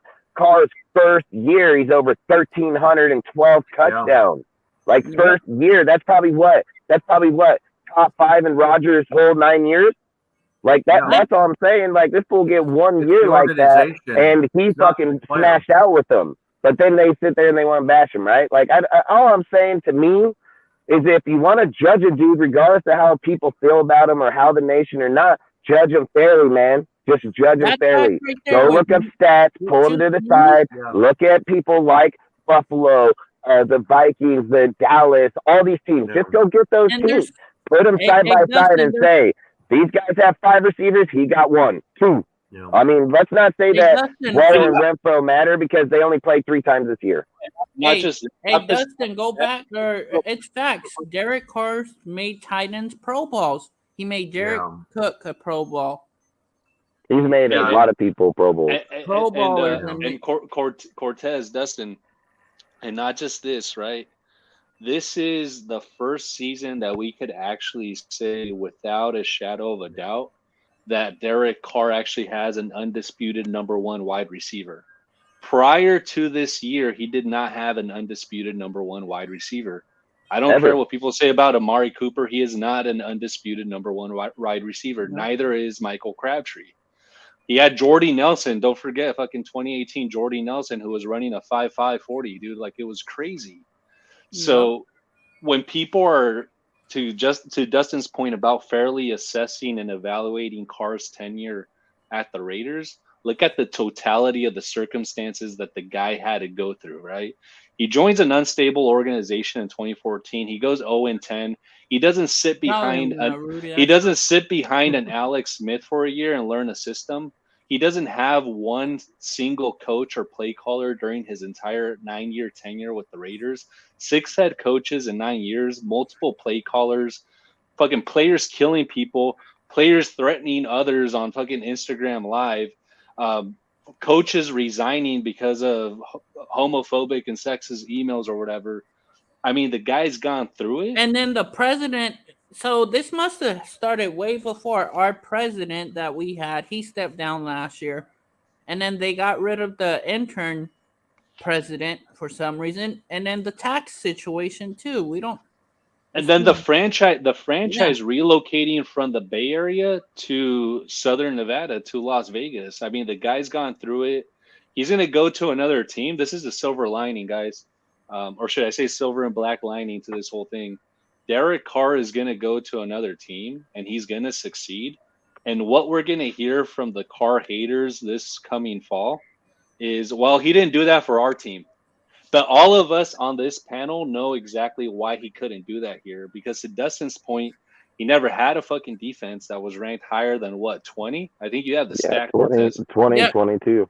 2022. I think was the best. He had all of these weapons on paper who hardly saw the field at the same time. He had to go through 6 different head coaches in a 9-year span, multiple systems. And even McDaniels, this is straight from the horse's mouth, right? Learning a new system is like learning a new language. I think even Devontae Adams said this shit's like learning Mandarin. He said that on the Pivot podcast. He's also a fucking 8-9 year vet. So again, Carr wasn't giving the situation the tools to succeed here. And I wish him the best, dude. If he's a Jet, if he's a commander, whatever, he's gonna kill it. He's gonna do well. I'll always root for DC. Yeah, I'd say, whether like, he's a Raider or not. if it's me, man, like, if I was the owner of this organization and had the power to do it, I would tell Josh, like, you're not getting rid of Carr. You can draft a quarterback in Will Levis or Stroud, and you can develop him over next year. So that way, if you get rid of my fucking young starting quarterback, I have a dude to replace him. You getting Tom Brady, let me tell you something, does not guarantee shit. Doesn't guarantee shit. You're going off past tense. You ain't going off what's happening now. He won a Super Bowl 3 years ago. He's had the same team intact for the last 2 years, and it's only declined the whole time. So that it doesn't mean shit if he comes here, man. So I don't even want to hear it. And the other thing is I feel like if you have Stroud or Levis to be there, then you're guaranteeing us a future after Carr. And like I said, what does it hurt to bring Carr in? If you're a good quarterback coach like you claim you are, you teach that dude your system by, mid-year, you can pull Carr and be like, all right, enough's enough. We don't owe you any, so we'll just move on from there. Because his contract after that is not fully guaranteed. It's fucking a non-guaranteed contract that he has to work for it. So for me, that would be the smartest thing for me as our future. Man, Brady don't guarantee jack shit unless the NFL cheating for him, dude. And I'm not trying to go that route. So Dustin, this is what Brady guarantees, though. He guarantees more media attention. He guarantees people going to the stadium to go watch him. Which is fitting, right, for Las Vegas. You get an aging celebrity who has essentially a standing show on the Strip, right? He has a Las Vegas residency for Tom Brady at Allegiant Stadium for people to come and watch him. This is related to that. Think about what's been pushed by Raiders PR and Raiders Twitter these past couple of weeks. They've been promoting the fact that fucking Ice Cube and Too Short are going to be performing at halftime at the Niner game. Well, what about the product on the field? What about whether we win or lose on the field? Why is that not important? Guys, since we moved to Oakland to Las Vegas, it's no longer commitment to excellence. It's commitment to the dollar signs. That's what Mark cares about. Ultimately, I think whether or not the team wins or loses on the field is pretty secondary because you're going to have away fans. I saw on Twitter earlier today that something like 75% of fans on Sunday are going to be wearing the red and gold. Yeah. Like the people are coming from the Bay, dude. They're not. These season ticket holders in Las Vegas are selling their tickets, right? And they're selling them for $400, $500, $600. And so it doesn't really matter whether the Raiders are successful on the field because you have the entertainment capital of the world, essentially that becoming or has become the NFL's playground, right? So you're going to have away fans, especially now, right? Even though our team is shit this year, it's New Year's Eve weekend. So people flew out Random today. fans too. By Yeah, that, they party Friday, Saturday, and then they go to the game on Sunday. And you have a lot of hotels now who are comping the tickets. Later, So Richard. I'll see all right, you, later, Richard. Rich. So a lot of my point is this, guys: the product on the field, what the Raiders Hello, do on the Richard. field. Peace, bro. See Appreciate you, you. Richard. The product on the field doesn't really matter to Mark Davis. Ultimately, this is all about dollar signs. They breathe. Go look at what Dak's interceptions Yeah, are. He with leads less He games. leads the league in interceptions. Or Josh Allen, yeah. Zach Prescott Yeah, I with mean, less yeah, games. you're right. I pointed that out. You can go look on that list. You have Derek Carr, Dak, Burrows, and Josh Allen, and Josh Allen's tied for second. Then you're looking at Burrows and Dak tied for fifth, which now Dak is first in the NFL in interceptions. Like I say, it's okay for one, but it ain't okay for the other. And not only that, all three of those teams have elite offensive rosters that are way better than Carr's by far. And Carr's only 500 yards underneath them. And not just that, but all of those quarterbacks that you name aren't in the system for the first year. They're not learning a new system. True. And the other thing that people say, right? Just touching on Carr real quick. They say, well, you know what? He had 9 years. And he should, he's a veteran. He had a fair shot. It's his first year in the system. And as you guys know, you guys played football or any sport. If you're that deep into your career, you have to unlearn a bunch of things in order to learn something new. And Carr actually even alluded to this in a few interviews throughout the year, that he had to unlearn a bunch of different things from the previous systems, right?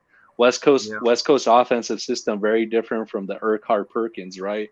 Very different from what these other guys were running before McDaniels got here. So it's actually in some ways harder to learn something new when you're an 8-9 year vet, because you have to unlearn a bunch of shit that you learned in the past.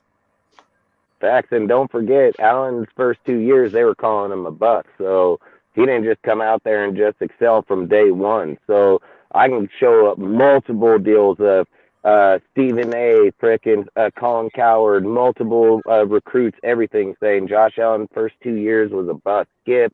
I mean, you got all kind of people. Then he excelled. But I agree with you, because they get to stay in the system long enough that they can understand it. That's why I've said Stenham's probably going to not play too bad here, because he's been behind Josh the whole time. The whole time. He knows how Josh wants it, how he looks at it, how he sees it. He didn't bring Stenham here just because he knows it. He knows it probably pretty fucking well, obviously. So, like I said, I think Stenham's going to see the field differently. He'll see the progressions differently. Just like I spoke about when we opened up the show, Carr wants to go more downfield for the bigger play to look better, where I think Stenham's weak arm is going to play into Josh's system better and check downs, just like they've done with Brady his whole career over there. Drag routes, curls, slants across. I said in that Steelers game, you want to win that game, just go put Waller out in the wide receiver and slant him across the field in drags and slants, dude. Their speed and size is going to eventually get one of them and take off, but they're pushing downfield 20, 30 fucking yards on play. Why? That kind of shit don't even make sense. It didn't make sense, especially with the weather conditions. It was. And go watch the history of football in those type of situations. You can watch that shit from like 1950s, 60s. Where in those type of games, it's a pound the ball, fucking throw short routes, make big plays, dude. Run the ball, short routes. Yeah, some of the biggest plays on ESPN highlights for fucking history games are plays just like that, dude. So, like I said, I just think Josh ain't dumb like that, dude. Like, Josh ain't dumb like that. He's played with less talent, dude. He's been to Super Bowl and won multiple times. I mean, the guy's not dumb like that. So when you're seeing the ways that we're going and Matt Collins and so on. And the thing that irritates me the most, I think, with people at the moment is where when they're arguing about or debating about our receiver, they bring in, well, you got Matt Collins. Motherfucker, Matt Collins wasn't even better at special team than any other team, but here he's receiver too, right? Like, dude, I think he had like 400 yards. I think he had like 400, 500 career yards before he came. Yeah, and he's got 588 right now. You know what I mean? Like, fucking gonna be a fucking number 2. Like, the guy has dropped open-ass passes right on his fingertips. Devontae got that. He's going to the house, so Zay Jones would have had some of those fucking catches. Like that's why I would rather kept Zay in some of that shit. I'm happy that you brought up Zay Jones, by the way, because going back to like Nelson Aguilar and hey, Zay salute, Jones, salute, bro. Appreciate you showing up. Salute, dude. I'm actually happy that you brought up Zay Jones, because going back to even Nelson Aguilar, you look at Aguilar and Zay Jones, who got them paid? Like, dude, if Derek Carr is that bad of a quarterback, if he's a mediocre, like, run-of-the-mill quarterback, how does he get these guys paid, these huge contracts? Dude, he even got Seth Roberts paid to Baltimore, dude. He's gotten Andre Holmes paid to the Bills. Like, he's gotten multiple people paid. Cooks, dude. I mean, he's gotten multiple. Crabtree gonna be out of his career. Dude comes back, revitalizes it with Carr, because I think he had ACL tear at that time. Yeah. And even when he went to the Niners, I said that I wanted him because he was one of the most pure catchers there were. But at the same time, Carr has brought in multiple people over his time span, dude. It ain't just one, it's multiple, dude. I mean, frickin', what was it, dude from Green Bay, fucking, James Jones, like him, his him rookie even year, too, coming out, played very well, and James Jones speaks highly of Carr his whole entire time, even to this point, He calls him Baby Rogers. Yeah, Baby and he's A-Rod. done this with multiple people, even all the way to right now. He took Aguilar that didn't have shit going on, that couldn't catch balls, was in Philadelphia. I think he was even in there under Andy Reid, and fucking still comes over here with Carr years later, and bam, what's he do? Damn near 1,000 yards. What is 892 or something in 1 year? Gets from $1 million contract to $12 million with New England. He doesn't just. He took Zay Jones, dude, that the Bills took, first round pick. I think he was first round pick. Second round. Second round. First overall, or their number one wide receiver at the time. Then he got depleted. We get him. We bring him over here. Sits behind Gruden for a few years. Bam! What's he doing his third year? Just starts making some of the best plays down the side. Big game moments. Zay came up with them massively last year, dude. Like big game moments here. Who's coming up with it? Keelan Cole? No. You gonna go Foster? No. You gonna go with Hollins? No. He had one good game, 158 in that one game, and then just fell the fuck off the face of the earth. You just can't sit and go with a roster like that. A Carr could only do so much, man. You ask him to do miracle plays. You ask him to take dude that was special teamer and turn him into a true number 2 wide receiver. Like that's just crazy shit, man. Then you want to bag him for it. Then you want to talk shit on him and say, oh, look at his interception. Oh, I don't give a shit, man. He got fucking really one receiver he's throwing the damn ball to, really, is Devontae. So, and not just that, Justin. I mean, I think if you step back, and I know he has 14 INTs this season, and if you step back and analyze each of those INTs, a good chunk of those aren't on him. Like I bet a third of them we can say bounced off players and into other people. Yeah, easily. While they're being a bitch, ducking down like a pussy. Or not trying to catch the ball with both hands. Like that dude was just sitting on some different shit this year. But yeah, dude. I mean, 14 INTs. Don't just look at the numbers. People need to dig under the numbers, and if they want to bring up the numbers, right? Like you mentioned, 4,800 yards last season. How does a guy who has 4,800 yards last year go down to 3,500? Like how does that? Yeah, happen? but even that. So look, you shut him off. You shut him off at 3,500. He goes into these next 2 games, which he's averaged about 250 per game through his career. He'd still be over 4,000. He'd still be over 4,000. And Josh is a bitch because he knows that, dude. He's like, look, Josh is like, bro, we're getting to the end of the year. It's getting too dangerous to keep Carr in here because he's starting to change plays, dude, and we don't want to win. Like, that's facts. Like, that's what I think that's what it's about because Seattle, a perfect example. I've said it the whole time. He had toss to the outside. He called halfback ISO, sent up the fullback, knocked that linebacker, and gone. When you're looking at the way that shit's going, and Carr's done this numerous times now, I think Josh is at the point where he's like, if we keep him in there long enough, he'd be liable to win one of these last 2 games. Whereas I think they want top 6 pick, dude. Like, in my opinion, I think they want this. I completely agree, guys. I'll tell you this: when Carr is, because I've also been hearing about how like there's a slight possibility that he might retire. I hope not, because I like the way the guy plays. But when it's all said and done, and the guy retires, and hopefully he signs a book deal, I'm gonna read that shit cover to cover. Yeah. Imagine the whole drama, the whole fucking story if he lays it out and he actually pours his heart out and he talks about the whole Jack Del Rio situation, Dennis Allen, John Gruden, fucking Josh McDaniels, and actually like lays it out on paper. I can't wait to read that fucking book. Yeah, Yeah, yes, that's and he know needs what? to write a I think book. BC Actually, likes- he needs to write a book about did this. like Jack Del Rio, and I do definitely think he liked Gruden too. He still loves Gruden. He just did. I think the only coach he didn't like was Dennis Allen. You know, and I'm thinking like Derek Carr, he's a pleaser. You know, he tried to please Josh McDaniels, and Josh McDaniels took advantage of his good graces. Because, in my opinion, I know some people might say this, but Derek Carr should have said, "Fuck you, asshole! Fuck you! You don't know a fucking damn thing. You haven't been a good head coach. I know the game. These are my guys." You got to have a quarterback that speaks like that. Because some people might say maybe Derek Carr would have his job if he showed, like, you know, he has backbone, but he's not the kind of guy that, you know, it's not in his nature to speak out against authority. I mean, Aaron Rodgers would do it. Tom Brady definitely would do it. In fact, Tom Brady has done it, you know, with Josh McDaniels. He screamed his ass off. And you know what? Josh McDaniels folds like a bitch. You know, he does. Yeah, I remember that sideline argument that he had with Brady, and he just like folded. backed down. Yeah. And Brady was screaming like a little girl, and he just folded like right on Tom Brady. He goes, ah. Yeah, but sometimes I want to call that weakness because sometimes to diffuse a conversation is not to engage in the conversation, especially during peak moments like that. That's what makes goats and not, because when you start letting your emotions get too high above where you can't listen to other people, you're blinding yourself in those situations. Where Josh probably was like, fuck it, diffuse it by not engaging, and probably was best for him. So. Well, he was definitely trying to diffuse it. I agree with you there.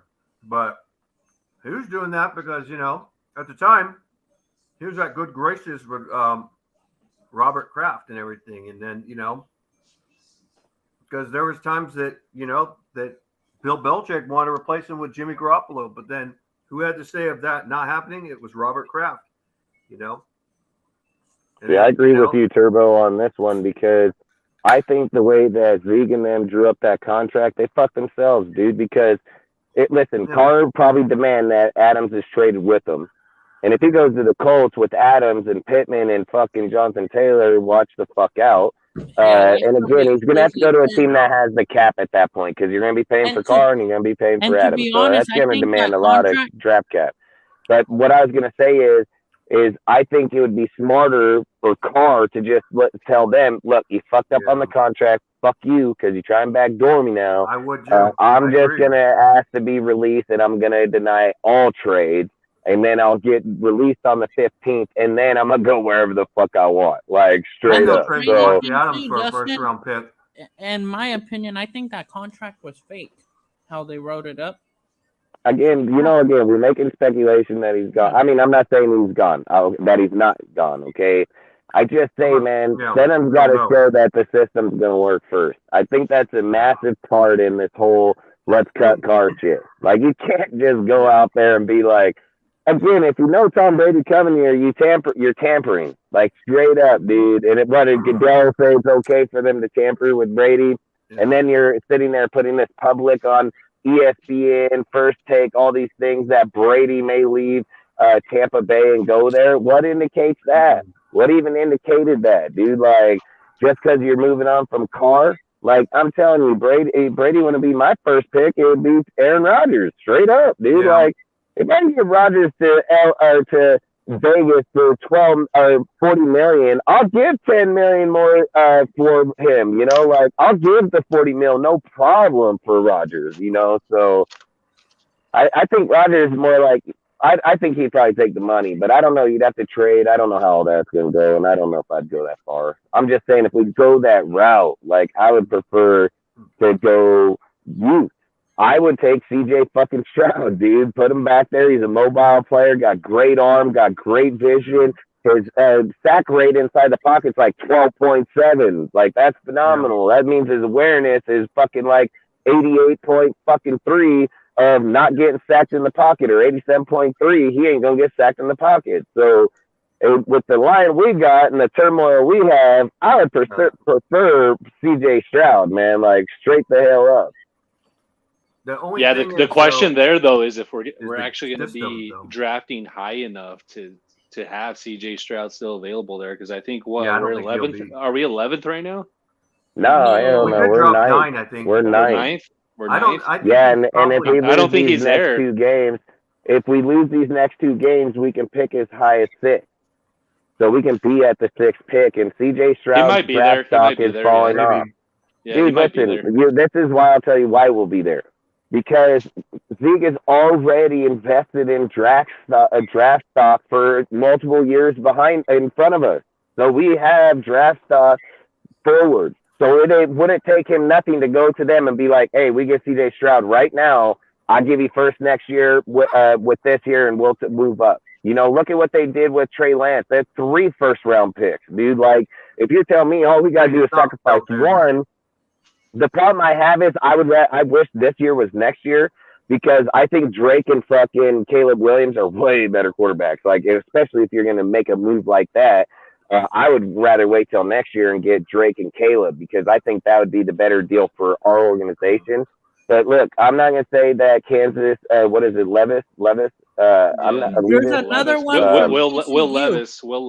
If it's me, I don't give a fuck what people say about Ohio State quarterbacks, dude. Justin Fields showed the minute that they altered that team to him, the team has become way fucking better, or he's become way better, night and day better. This dude, next level shit. There's another. So me personally, I would say, and look, that maybe it would be smarter to go Levis, because more pocket presence, bigger bodied. He would probably command more in the pocket. Where, look, Stroud, I don't know if Josh McDaniels can game plan for a dude like Stroud, because of the fact that he didn't do shit with Cam Newton. So I don't know if that would be the best option there. Dustin, I get what you're saying, dude. I get what you're saying. I think it makes a lot of sense in terms of addressing the quarterback position. But then when we're investing so much draft capital, so much draft stock in the quarterback position, it leaves open the glaring hole that we've had over the past fucking 2 decades. Quarterback, which is defense, dude. No, but look, this is so. Look, so just to clarify that, I can instant. If we go for Stroud or them, Devontae's out of here. So you're going to trade him off. You're going to pick up your draft cap, dude. Yeah. You're going to have to pick up another receiver. You're going to lose Carr. Your cap is building massively already. So now you got $28 million back. You're getting $30 million on Carr, or $34 million on Carr. Just alone right there, you're fucking $60 million on top of 27, which is $87 million in cap. No, only 16 point. Well, what is it? You're only negative for one time span. You're only negative in the first year. You're only negative in the first year, and I do believe it is like 20 million. But dude, look, we did that with Rodney Hudson. Didn't give a fuck. Go look at our dead cap right now. I think it's like 49 million. So I don't think they have a problem eating dead cap. Well, Rodney Hudson originally he restructured his contract, and then he wanted out after we released. Yeah, but it doesn't matter. My point is the dead cap hit to him was 19 million. It was 19 million just on him for 2 years. So my point is if they want to move off a player, they don't have a look. I'm telling you, go look at the dead cap right now. I'm sure it's up in 40, 50 million, dude. 43, I think. Yeah, trading actually works better than releasing, but. There is some penalty, but it's not really big, and they'll take that. They'll eat a little cap penalty. I think you won't have a choice, because Devontae will sit his ass on that bench and tell them, my contact track's guaranteed. Your move. Yep. Like straight up. So I don't. And even if he just goes out there and bats down every fucking ball like Brandon Marshall did over there in the motherfucking Broncos when they had that happen to him too. So hey, motherfuckers get to the point they'll just be like, screw you and your organization. You don't want that being shown on TV, so you're gonna get traded. So they're gonna trade. If this happens, this is what I would do if I was Derek Carr organization. Get Devontae. Let's get Hunter Renfrow, because he'll want Renfrow there too. So because he has a small extension, the Colts could trade for Renfrow too. They could say, "Hey, we'll do that," and you guys are going to get more draft picks. You want to rebuild and build it however you want to do it, then let's do that. Then that's what the Colts Could do. Dude, I'm starting to think the Colts I'd be like, are going to go after Carr. I think the Colts. If I was Carr, I would after try to figure out if the Colts will, and if they. What I would do is like, dude, if I was Carr, I'd just be the GOAT. I'd be like, oh, does the Colts want to trade for me? They're like, yeah, they want to make a trade for you. I'd be like, good, release me. I don't want the trade, and go sign with them. Yeah, be like, you can trade for Devontae now. You can trade for Devontae now. Yeah, they could trade Devontae to the Colts and get a second-round pick and maybe a future second-round pick. And they would it doesn't make sense for. It doesn't make sense for Carr to be complicit in any trade value for the Raiders. Like why the hell would I help my ex? Essentially, people are like, if he's a true Raider, he would. Fuck you. Yeah. Fuck you. Maybe you, a guy that likes getting bent over and sent out the door. Some of us don't like that shit, so we're just be the same way, right back to him. Fuck, I don't care if he's religious or not. You could only do so much to a person before he's like, yeah, fuck their religion anymore, man. You a piece of shit, like straight up. I was a season ticket holder in Oakland, and I was at the last game in Oakland, right? When we played the Jaguars, which by the way, we should have won that game because Carr slid in bounds. But then after the game ended, Carr comes over to the fucking black hole, and my seats were pretty close to the black hole. And fucking people throwing nachos at the dude, booing him. And I was just like, this is such a fucked up situation, right? Yeah. The guy's just coming over saying goodbye to Oakland one last time, even though we lost the game, which, by the way, the NFL ended up apologizing for, like the next day, saying that they got the call wrong. But no, I think he's through. I think he's through with the organization. I think he understands some of the hate, not some, but all the hate that he gets from Raider Nation as well. And he'll go to greener pastures and he'll succeed and he'll do well, dude. Yeah. So and he's made a ton of money too. I think, like they said, I don't see him wanting to trade, and I've said this numerous weeks before. The only way I think it happens is if Carr's going or Devontae's with them, because it's the only way. You're not, dude. Listen, Devontae's already made it clear on social media that he don't like how they're fucking Carr. And if you get a guy that literally just left Aaron Rodgers to come here to play with him, and now you're going to tell him he's got to play with Stenham, why the fuck wouldn't he stayed with Jordan Love at least? I mean, fuck you, stayed and got Rodgers all year, like, now you're telling this fool, like, sorry, bro, that's like a kick in the first year, number one receiver at 1,300 yards. Like, you just, fuck you too. Like, you just telling him, fuck you too. Like, straight up. Like, you don't fucking tell him, sorry, bro, get rid of your boy, bring in Stenham. Like, get the hell out of here. Listen, hey, guys, like, fucking, Davante Adams is on some different shit now at year 8, year 9 of his career. That's rich. When he made the Pro Bowl like a couple of weeks. Turbo. Hey, right now I'm gonna drop see you later, Discord Turbo. link. Hey, sorry, Al, I don't mean to cut you off, bro. You keep talking. I'm just let them know. Thanks. Hey, Dustin, you want me to drop the link? Yeah, drop Discord, Instagram, YouTube, whatever. Yeah, salute to Turbo. No, so what I was gonna say, guys, is Davante Adams, he made the Pro Bowl, I think it was like 2 weeks ago, and he was asked by reporters what he felt about being honored by the Pro Bowl. And he said, hey, at this point in my career, I want different kind of bowls. And it's not about his individual stats, right? It's not about him getting individual accolades. The dude's after a ring. And do I want Stidham to succeed on Sunday? As a Raider fan, I do. Like, I want the guy to do well. Shit, I want us to beat the Whiners. Like, they're one of our haters. Dude, I'd rather watch Stenham fall flat on his face and let I fucking hate that. Cal State fucking Garbers play. I'd rather watch him play. Chase Garbers. Fuck yeah, I think he's actually a good player, and I think he's got a good arm. And I even said when we picked him up in the UDFA, that was a great pickup right there, because he's actually a decent quarterback, and I did like him over Stenham. I hate this shit where people are like, it's systematic. Listen in the Ohio State comment, all right, about the quarterback. The reason Ohio State failed in quarterback so many years is look where the fuck they went. They went to Cleveland, dude. Cleveland wasn't even getting shit. They were falling apart, dude. They couldn't build shit. Yeah. We picked up and were in the turmoil too. So these guys were going places where they were like, this is my system, you learn it. How come when only guys that come out and become successful, like Patrick Mahomes, okay, let's just take Alex Smith of all people, okay? Alex Smith leaves the Niners, comes to the Chiefs under Andy Reid, has just as equal of record, but minus 7 wins that Patrick Mahomes has right now. We took a guy that fucking didn't do shit with the Niners, comes here, has an equal record of Patrick Mahomes, minus 6, 7 wins.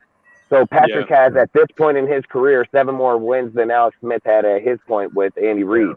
So that tells you that Andy Reid tailored the offense to the quarterback, dude, and he's probably learned that shit when he left out of Philadelphia when he was over there with McNabb. But long story short is, good coaches know it isn't no law. I'm going to write up the plays. And yes, this is my system, but we're not systematic. Like, I'm going to tailor my offense to you. That's what I'm going to do. Yeah. Look at the Bears. The Bears did the same shit with Justin Fields. They tried running that bullshit in the beginning. They were getting their ass beat. Then the next thing you know, they switch over to changing up the offense to more tailor Justin. And what's he doing? 200-yard rushing game? Just boom, night out, nothing, just bam, gone. And that goes actually to something that I said earlier, Cortez and Dustin, that McDaniels' decision and Ziegler's decision and Mark Davis's decision to bench Carr or make him inactive is actually a testament or evidence to McDaniels failing as a coach. Because like Andy Reid, what did he do? He tailored his offense to his players, right? Players ultimately are the guys who play the game. And yes, I'm going to have a system. I'm going to have certain things that I like doing offensively or defensively. But as a coach, my job is to put you in spots to succeed, to maximize your strengths and minimize your weaknesses as much as possible. And McDaniels couldn't do that. And, throwing in the towel on DC, a guy who's arguably, top 10, top 12 quarterback, is just not a smart move. And I think ultimately it shows that the guy failed as a head coach, man. Because, you think if you're supposed to be guru, you've done all this with Brady, all this shit, you would want to show that you would actually want to show people that, hey, I can do this with anybody, and especially Carr of all people, dude. Like, listen, man, how did John Gruden do so well with a guy that everybody said, oh, he don't want him, it's not his quarterback, he needs to draft his own, he needs to do this, he needs to do that. And in 4 years under Gruden, Carr played phenomenal football. And even Gruden himself knew Carr was lacking weapons, dude. He goes out there, he gets rugs, dude. He put a roster together that was about to take the hell off, dude. And the NFL comes to him through Washington. Like, get the hell out of here. You go to Washington to get our coach. Like, what the fuck is that all about? Like, you weren't even investigating our coach. You're over in another organization investigating them, and you decide you don't come after our coach. But the thing about our coach is he was starting out season 3-0, 4-0. We were getting on that step. He knew that, man.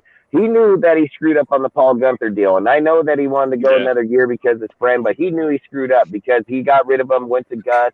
And I believe under Gus, did Gus play shitty off single high safety, 2 high safety? Yeah, dude's garbage. But I do believe if he got the team tailored to the way he wanted, our team was playing all right. I'm not gonna lie. I still believe we should have got rid of him and got Vic. Or I just think a multi-D in the NFL right now is one of the best defenses.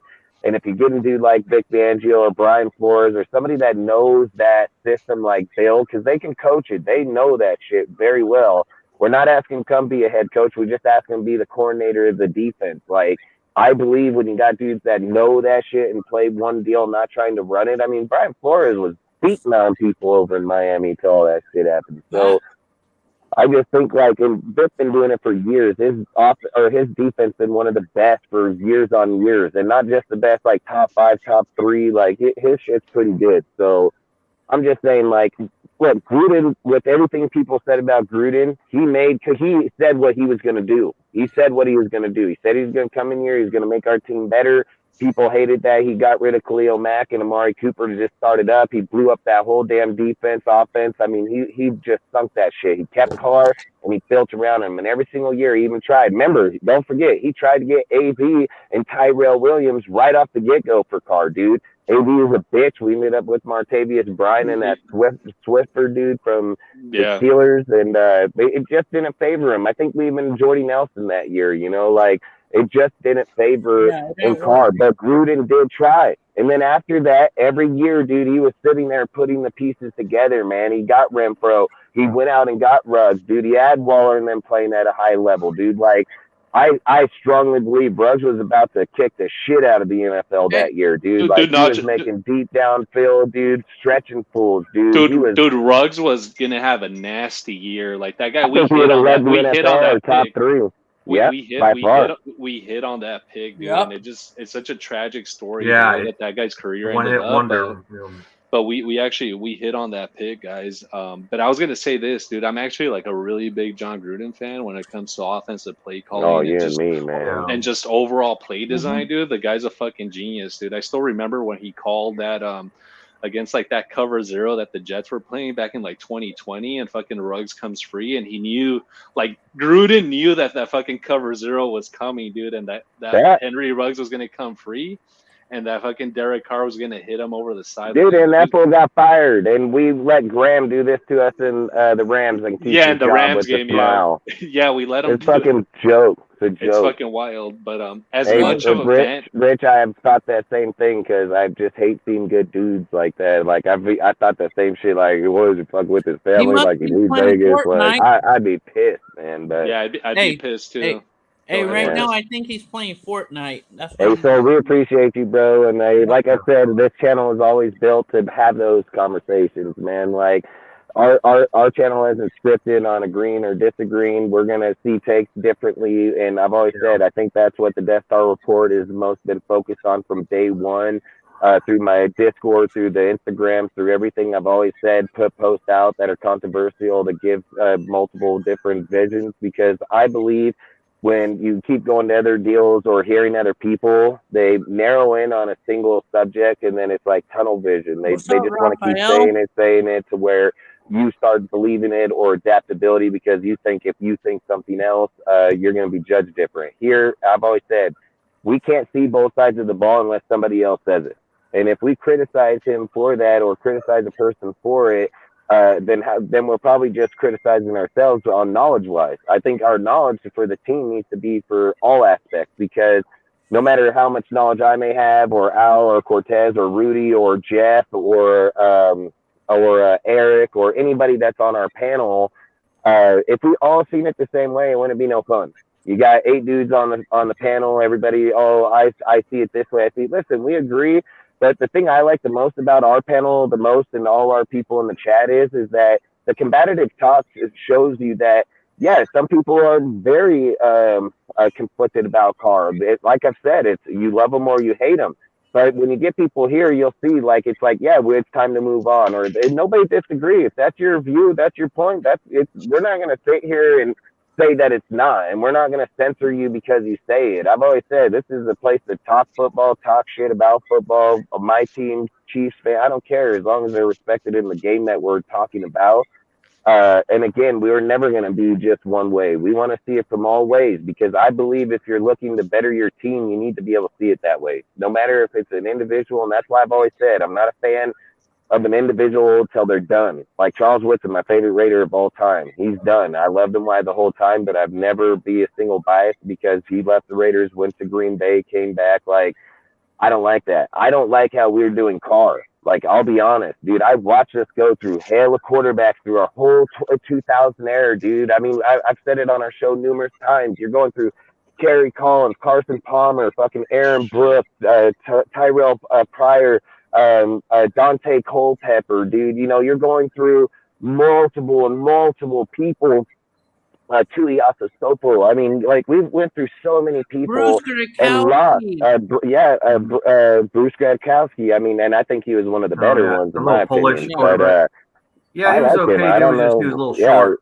I liked him out of all of them, to be honest. But long story short, it's hard when you're just sitting here telling us as a fan, like, I get it. Like, believe me, I understand why people are like, oh, Carson. And listen, the motherfucker's the only guy that's literally come here, put his whole self out there, never wanted to go nowhere, even when our team was shit, dude. Motherfucker goes 0-10, start out a season. He don't even ask nothing. All these dudes out here these days, oh, poor me, don't get my fucking contract. Oh, I want to be traded. Fuck it, I'm going to delete my shit, and I'm going to do – that's bitch shit, bro. You got paid to come play NFL football. You signed that contract when you left college and got here. Stick to your goddamn contract. You want to get better and get more money, acknowledge the contract and do like Mahomes, outperform it to where they have to give it to you. Quit being a bitch, you know, like Cards gave up all kind of shit for our team the whole time. The whole fucking time. Motherfuckers are just like, yeah, fuck you. That's bitch. That's hella bitch, dude. Like, when we were at our weakest, he tried to help us get to our strongest point. He's taken weak-ass people, made them good. If people don't acknowledge that, people say, you're supposed to take receivers and make them better. Fuck Carr done it. And I can name 20, I'd say 10 easily. So to sit and have that narrative, that's bullshit. He's done it through multiple coaches, multiple systems, even in the Todd Downey system, dude. Like, that's the kind of stuff I'm saying. Look, I've made this point. Every single offensive coordinator that Carr's been through, every one, man, Todd Downing even too, they've always made somebody better. How come fucking Josh gets here and this is the first year in Carr's whole career he don't make somebody fucking better? And again, I would argue that fact about Matt Collins, but again, he's always made a player look better than what they are, dude. I mean, how you gonna make Keelan Cole look good? Motherfucker can't catch a ball if it's smacked right in his face with super glue, you know, like, damn dude, he just can't catch balls. And we're faulting our quarterback for that. Like, that's not fair to me, man. Like, I'm not being biased. That's real shit. And it's real shit when you go back and watch Waller be a pussy and duck down, ball goes in dude's hand. You watch Renfro. I mean, listen, Renfro popped that shit twice. So, again, I'm not sitting here saying like it ain't Foster right over his hands, right in dudes. Like, it's not just Carr like, oh yeah, take the ball. Like, yeah, fuck, you can have it. I mean, you take away a third of those interceptions, he's at 9. Then what are you fucking complaining about? He got 24 touchdowns with Adams, Hollins, Cole, and Foster. Waller and Renfro ain't even played but 3 fucking games all year long. And they've been off massively. Waller dives for a fucking ball that was going to be smacked right in Devontae's ass, right in his hands, and full stride across the field to go for a touchdown. Waller dive. What motherfucker, you ain't dived for a pass probably about twice in your career, and he's going to dive right there.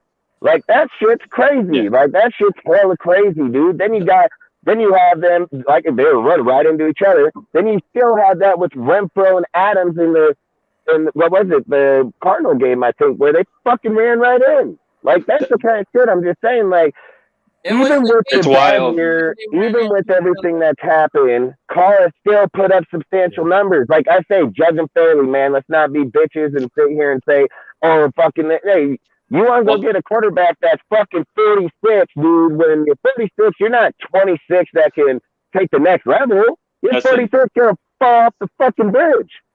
Dustin, this is the problem, and I actually gotta head out and do something, but I got this comment to share, guys. I think what ends up happening when people don't take the time to evaluate, they don't. A player's career objectively and take the time to actually analyze the facts, it's because people are being, unfortunately, they're misinformed, and there's a lot of misinformation out there, especially in Raiders YouTube.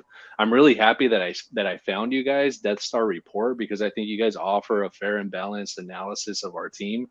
But there's a lot of Raider content creators on YouTube, and I won't name them, but I think you guys know which ones. It's usually the guys who have tons of followers, like tens of millions of, not tens of millions, but tens of thousands of subscribers, and they come up with like really clickbaity shit.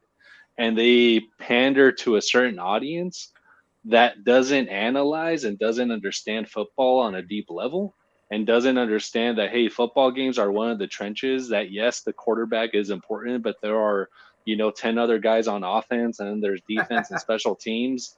And guys, you guys are making a huge benefit to Raider Nation, because you guys are offering a fair and balanced analysis of our team. And unfortunately, there's a lot of channels on YouTube, and again, you guys know which ones, and I won't name them, that do a lot of clickbaity shit and do a lot of stuff that hates on Carr, because that's the I've always said we're never gonna. I've always said because so look, I know a lot of them. I know them all. I know them all personally. I've been in their shows. I've known a lot. Most of them in our Discord, everything. I've always said like, we can go on there and we can go on their shows. We can look to get their subs and grow our channel like we were before, before they deleted our shit because of hate. But I said when we decided that we were going to rebuild it, so we were already over 1,000 before the season started. Someone deleted our channel, and then we ended up losing everybody. But I said when we restarted the channel, people were like, hey, you can come on our channel, we'll boost you back. Now I said right then and there, I'm like, I don't want to do that. And I'll be honest with you, why? Because when you go to somebody else's channel and you're on there talking and someone wants to help you out, that's great. I'm not saying I don't want to accept it, and I'm not appreciative that you would do it. What I say is when we go live, we want people to gravitate to our channel because of the content we put out. If we go to somebody else's channel and gravitate their subs, what ends up happening is when we go live and say they go live at the same time, you're going to gravitate on their channel because they were where we started. So I don't want to do that. I want to bring people here. I want to be able to build a fan base here. I want to be able to have people have their opinion, say what it is. We have our Discord where bring people there too. We can have conversations on football. I've always said we don't like the hatred. I've always said everybody's going to see players differently, and there's nothing wrong with that. It's when you put clickbait shit out there, you gravitate people to you, and then it's like brainwashing, basically. You're like basically telling them like this is how it is. That's not how it is, bro. Like, I get that you have a strong point. Look at me. I have a hell strong point. People know I love my team, and I'm going to stick up regardless of what any person says about it, how they look. If I feel it's wrong because of the knowledge, not just because I'm like, oh, I'm biased enough. It's the fucking knowledge. I'm going to be like, no, you're wrong. Like, straight up. And this is why you're wrong. It's not, you're just wrong and that's that. I'm going to tell you this is why, and this is why I think it. And if you feel you have another way, let's hear it, because that's how come I feel. I'm not right every time, and I love the debate. I love the debacle. That's what makes us, I think that's what makes our fan base what it is. I think we need to get back to our old fan base, dude, where we were united force front with everybody, even through bad. As much as I love Carr, I'll be 100% honest. It causes a massive divide within Raider Nation, because you're watching football games and you're looking at a game and you know it's fucking defense, and it's been defense for a long fucking time now, and motherfuckers will say it's Carr. And I'm like, okay, listen, I get that you don't like him. I get that you may have opinion, but that's bullshit. Like, that's bullshit. And I'm not going to say he's perfect, because he's not. Fucking dudes are allowed to lose games. Dudes are allowed to go into Pittsburgh and have bad fucking games. Rodgers done it. Brady's done it. Every fucking Joe Montana, fucking Dan Marino, fuck Steve Young, Troy Aikman, Warren Moon. I mean, everybody, Stabler, all kinds of people have done it, dude. Like, I'm not saying that. My issue is that, one, he's loyal to the Shield like no one's business. Name the last player who's like that. I can. I wonder if anybody else can. I know if anybody else can, but I can tell you the most recent player that had our Shield and still does to this day, and another player that you're talking about was in about the same time. But like I say, Woodson and Tim are fucking die-hard, straight loyalty Raiders, dude, like straight up. And when you're looking at them and look to Carr, listen, again, I'm not sitting here and say he's the greatest or not. I say he's great for what we've done. He's broke every single record. He's done it with bad fucking players. I just don't like shitting on our shit. We were supposed to be once a Raider, always a Raider, man. It doesn't matter if he's leaving or not. You should be like, hey, thanks, man. Like, thank you for donating your time, taking the cuts, doing the shit you did for us to be where we're at now, to be able to move on and do it. Like, I just don't like kick a fucking dude in the face, man. Like, this dude missed 4 games in his whole career, bro. Like, and it's only going to happen because of this weekend. And that's going from a broken back, fibula, ribs, fingers, everything. It's full right back for us. And the first play of the game, because he don't want to lose and he don't want to go out, and he don't like seeing I can speak on this. Mariota fucking getting in there. Like, that hurt him and that hurt me, you know. Like, and that's all I'm saying is, we need to stay loyal to the players regardless of coming or going. That's all. Hey, but the thing to see Carr bounce back, just step out 1 game in Seattle this year after he messed up his ribs. I think it was a rib injury, wasn't it, Dustin? Yes. And came back after 1 or 2 plays. And see, Austin, I agree. If that's your opinion, that's your opinion. And like I've said, nobody's going to judge it or not, and we'll see how it works out when we get to that point. I've always said I don't put our titles in our deal to be like Card Talk or listen. We just put our titles that we talk Raiders football. I'm a big time person that I don't like talking about what if. Like you'll hear every one of our shows. I don't like the what if factor.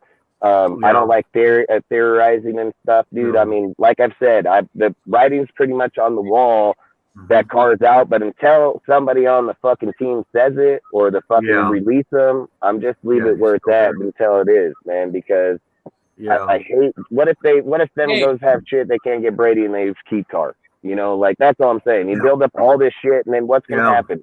Guys are gonna come back to our channel. The first thing they're gonna put out here in the comments or our Instagram pages or anything, they're gonna say, "You said this." Bullshit. We're just talking on it. We're debating it either which way. But there's no fucking it is facts or it isn't. I've said what it says on the table. So just so people don't understand it, what it says on the table is here's the factors of why I think it's been done and why I think that they'll probably be in negotiation and Carr could probably stay. Is because you're at the last two games. Yes, are we statistically in the playoffs? Yes, but you have to have the Dolphins lose both games. You're gonna have the Ravens, Steelers, fucking Titans. You got to have like four other teams lose a game too. That ain't gonna happen. But we're at like a 0-0-1, right? So they're like, hey, we fucking go in here against the number one fucking defense in the NFL and play Carr and he gets injured, we're screwed next year, period. $34 million ain't shit. $34.8 million, probably middle of the pack for a quarterback. And Carr has put up top 10, top 15 stats his whole career, so why isn't he worth the money? Like, why isn't he worth the money? Like, everybody else in the NFL worth the money, but he's not. And he's better than dude, I would not get rid of Carr because he's better than damn near most in the NFL right now. So that's all I'm saying is that I don't like how they're doing it. I don't like the way that it is. Long story short, and again, what I was getting back to is that you have a lot of these factors in that if he gets hurt, you're going against this team, send him fucking in the back. Josh probably has a systematic mind. Where these guys, I know Mark says, oh, it was me, I benched him. Motherfucking Mark's stupid. Motherfucker wouldn't know a guy playing good football or bad anyway. Guy dumb. He's not a football fan either. And he's just a bitch because he want to go to Josh and be like, I don't want to put the blame on you because your first year, so I'll just take the blame. You know, it's my team. And the guy takes blame everywhere he goes anyway. So, but again, I believe if Stenham goes into this game and plays Josh's game, just like you say all the time, chess piece, you're a chess piece. If he plays a chess piece to Josh's way, the vision he sees it because he's had the most time with them, he knows how Josh wants it. And that's why I think if we move quarterback, move young, so you can develop that with a C.J. Stroud or Levis or so on, you know? But again, what if now look, this is why I'm not biased. Because listen, I love Carr. I think he's been a great Raider. He's a phenomenal Raider. He ain't great. He's a phenomenal. He's one of the best I've liked since Cleo Mack and that. The guy's great. Person, team wise, he's always given his heart, dude. So and he's made the most fourth quarter comebacks in the whole league, even on this shitty ass team. So all I'm saying is I don't want to just throw a guy, but if Stenham comes in right and he goes against the number one defense. And he shows that Carr was fucking up in that second half because let's say Stenham comes out and has a 14 or 17 point lead going to the half, right, on the Niners. And we're competitive right there like we've been all year, right? Now we get into the second half and Stenham does come out and score a touchdown and he stays competitive that way. Then guess what? It maybe is fucking time to get off a Carr, regardless if you like or not, because that's what's best for the team is this guy's vision of the team. You hired the coach. You didn't hire the player like that. The player ain't to run the organization. The coach is to run the organization. And if that's what works for him, that's what you hired him for. So I don't say, hey, man, I want to get rid of all my guys. I want to no. But if that's what works for him to win and us win 12 games a year, then do what the fuck you got to do. Let's do it now. Then be a Paul Gunther shit where we got to wait 2 fucking years or 3. Like, I think what makes you a great GM or a great coach is evaluating people. That's what it is. And just like, look, people will say all the shit they want about Pete Carroll, right? Say, oh, Pete Carroll, he's on. Motherfucker knew Russ was falling off, got rid of that bitch and fucking got everything he wanted. Being a great evaluator is part of the job. So when you're evaluating talent and evaluating your organization, and then if they say, listen, if you got to have some balls for one to sit back as a GM and say, Mark, I think if we move on from Carr, Devontae, because he probably knew the avalanche was going to come with Carr or Devontae. So he'd probably be like, if we move on from Carr and Adams and deplete the team down, We rejuvenate money, cap money, where we can actually split. What if we are better at a top 15 offense, top 15 defense? What if we're better that way? What if it matches up and we play consistent football, which allows us to win? I mean, the Vikings are what, 12th overall offense, 32nd overall defense? Like, they've shown in a weak division, and they have what, the most one-score games in the whole entire NFL ever at 10? You know, so certain things do work for certain things, but the one thing we know that doesn't work here, and we've all tasted it, if we want to be honest, under Carr, like, let's just be real if we're going to be real. Under Carr's always had pretty decent fucking offense. He's always been top in the offense, top fucking 10, top fucking 15. Like, he's always had a good, consistent offense, never had a good defense. Never had. People want to say, oh, look at the 2016. Motherfucker, listen, if Carr has 5 fourth-quarter comebacks in 2016, I'm pretty sure the defense wasn't all that good. You don't have 5 fourth-quarter comebacks. Secondary wasn't good, though. Most people would be lucky if they got 2 fourth-quarter comebacks in a year. He got 5. You know, so if we're going to be honest on evaluating, we got to be honest on evaluating. Like, did they play well? Yes, they played well. But let's be real. The minute Todd Musgrave left, dude, guess what? Everybody says, like, we should have had Del Rio. Bring him back. Do you guys forget that Del Rio sunk like a ship in the following year, and all he did was get rid of Musgrave and put Downey in there? Like, that was a head coach move, right? Head coach move right there. Where was a bad move, Musgrave made Carr, even in the first and second half of the season, he was solid with him, man. Like, he was solid, dude. He didn't have this fluctuation where it's like, start out the season at 108 and we end up at 90, you know? Like, he stayed 91, 90, 91. Like, he was solid the whole way. And I think that consistency matters, dude. Where Todd Downey had an 88 first half, 78 in the second, where Josh has a 96 in the beginning. Look, he had a 96.6 first half grading.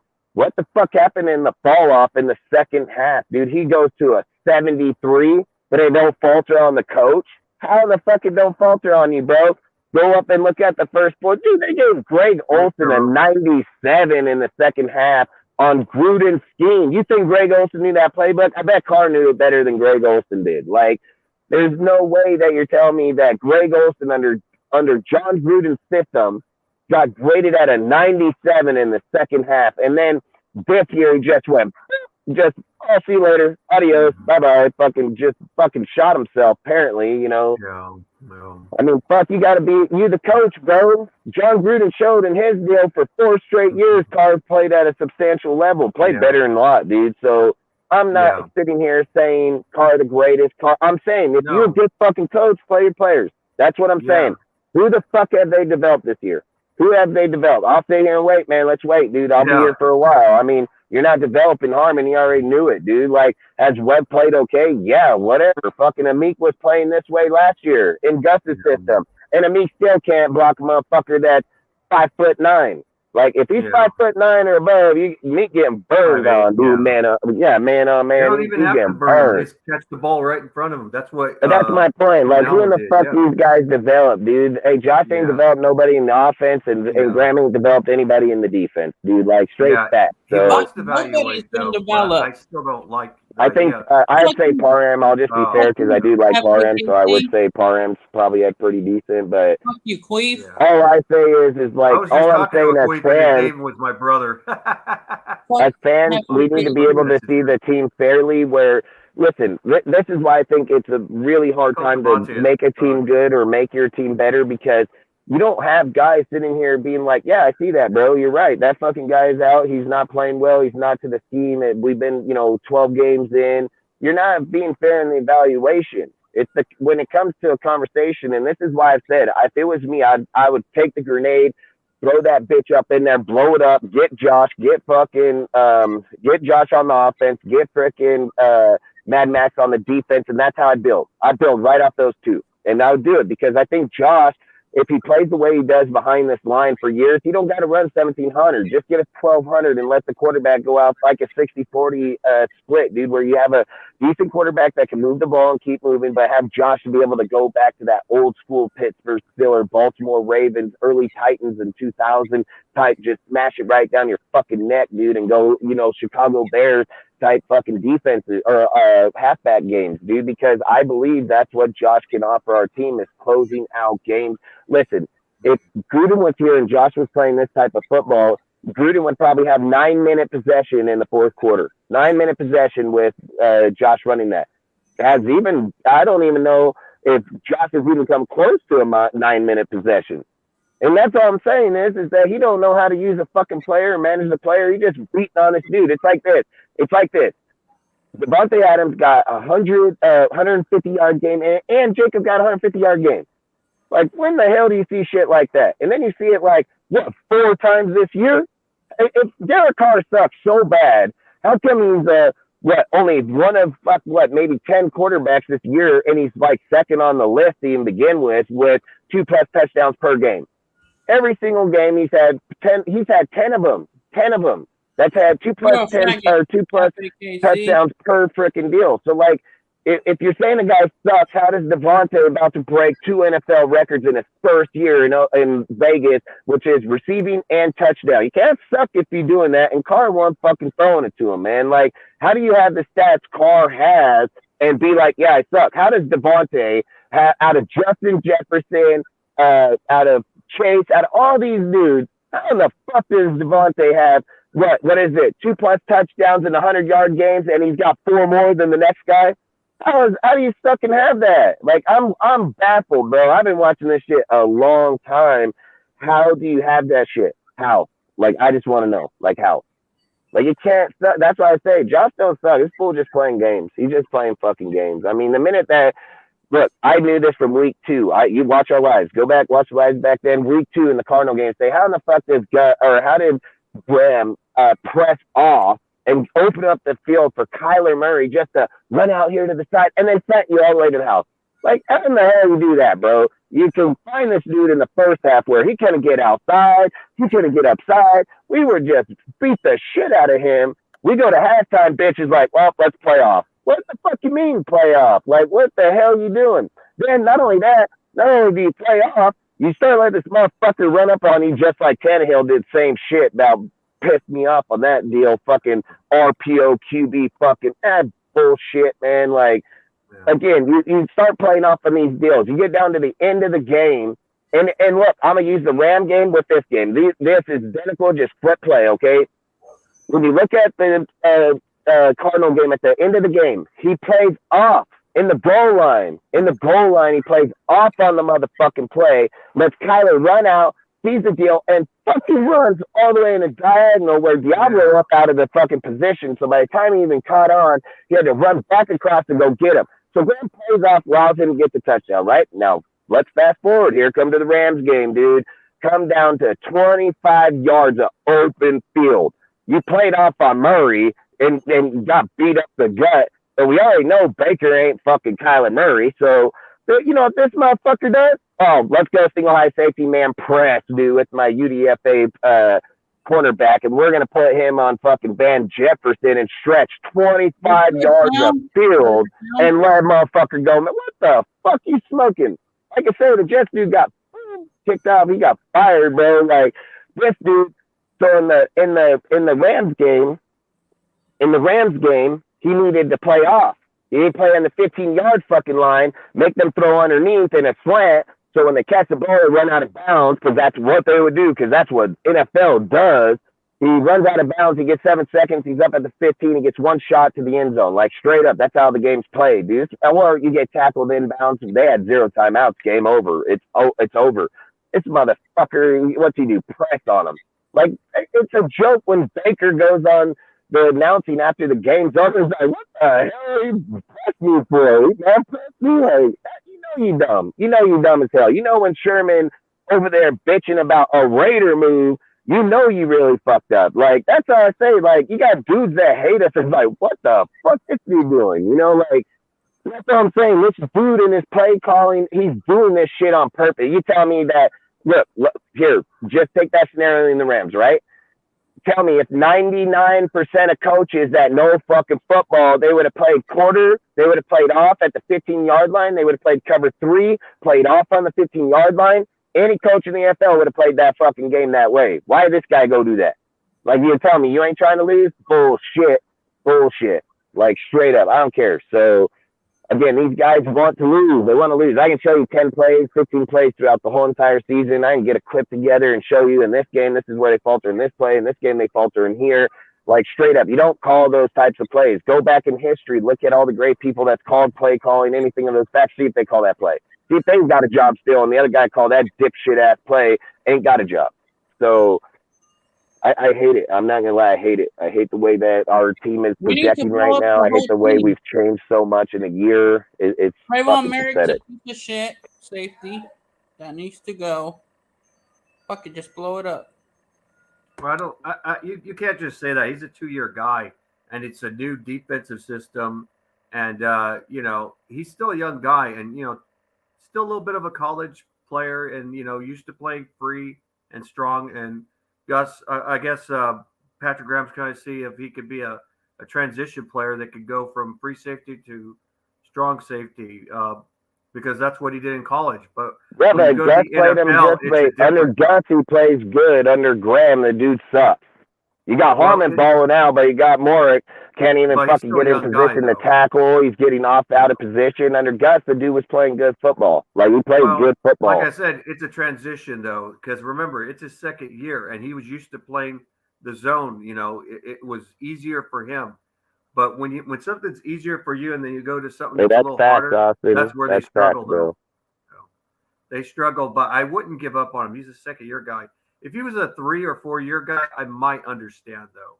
I could understand that. But I say Trayvon Merrick, he's still a physical safety. If he were to go to another team, he by tight ends. I don't know why they're putting him on tight ends. Travis Kelce, he covered him pretty decently till the end zone. But you know who's going to it's difficult to cover Travis Kelce. He's going to eat him apart.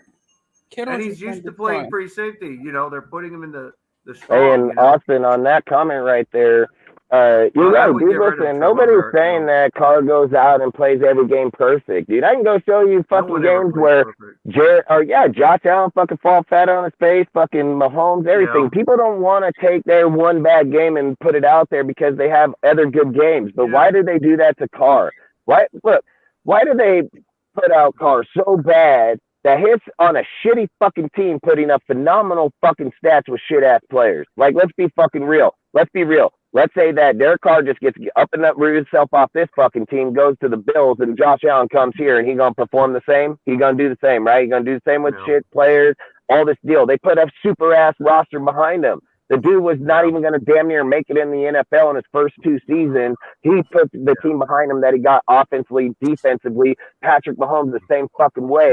And let's just, like I said, if Mahomes so good, let's bring that motherfucker over here and see how well he does here. Like, and if he goes out and balls, great. But I'm going to say, I don't think they're going to be as easy as people think because Carr been doing this a long time on a shit team. They've been doing it a long time on good teams. I've said the one thing I hate about college is you end up on 5-star recruit teams that never lose in 4 fucking years.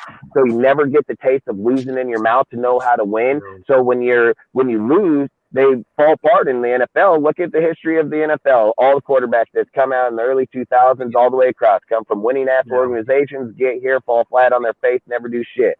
So like I said, you can go out. Carr knows how to lose to win. Like, that's tough. That's why I said I like Herbert. Herbert had to lose to win. He didn't just come from this deal where he just dominated. Like, I've watched guys come from 5-star Alabama, fucking Georgia, all these places. It don't matter. You can name all the 5-star recruits and fall flat on their face coming out because they never knew how to lose to win. All they did was win, dude. So when you go to a winning organization, it's not hard to keep winning. That's all you fucking know. It's when you lose, how you take that loss to be able to come back out and be a champ. Carr's done that his whole time, man. Like, that's all I'm saying is like the guy he's not, look, if I was to say right now and just make a legitimate case, if you're telling me on our team, offense and defensively, that Carr's the problem, I think we got way bigger problems. Like, way fucking bigger problems. So that's all I'm saying. Why are we just picking out the horse here that's been compete? Like I said, I think go look at his stats. I'm just going off what I think I remember. 3,500 yards, 14 interceptions. Freaking has a QBR of 59. It's ranked top 10. Like, the dude's been playing pretty good football, dude, and he's done that with 3 receivers. Like, go look up the deal. Devontae Adams, 1,300 yards. Matt Collins, 580. Like, there's nobody else. Nobody fucking else. What's the next dude? 300, 3 something. I have it written down somewhere right here, Exactly. but like I say, we're not being fair about it, dude. Like, let's move them to another team with them and then bring them here and then let's say where our quarterback's at, dude. Like, why can't you just identify where the fucking problem is? Defense sucks, dude. You're trying to take this 6-week span, which I get all these dudes lately in Instagram, Twitter. Listen, we're in week 17. You can't take 6 weeks from a 16-game fucking series we've already played and say, well, man, in this 6 weeks, we're top 5.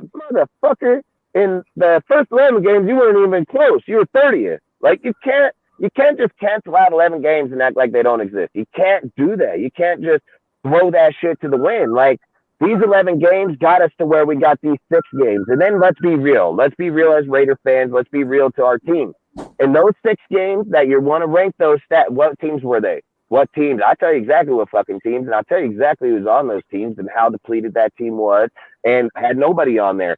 We weren't getting over 17, nor the fuck were they, because they're garbage, dude. And then what happened? That one team, right? The one team out of those 6 games, what team was that?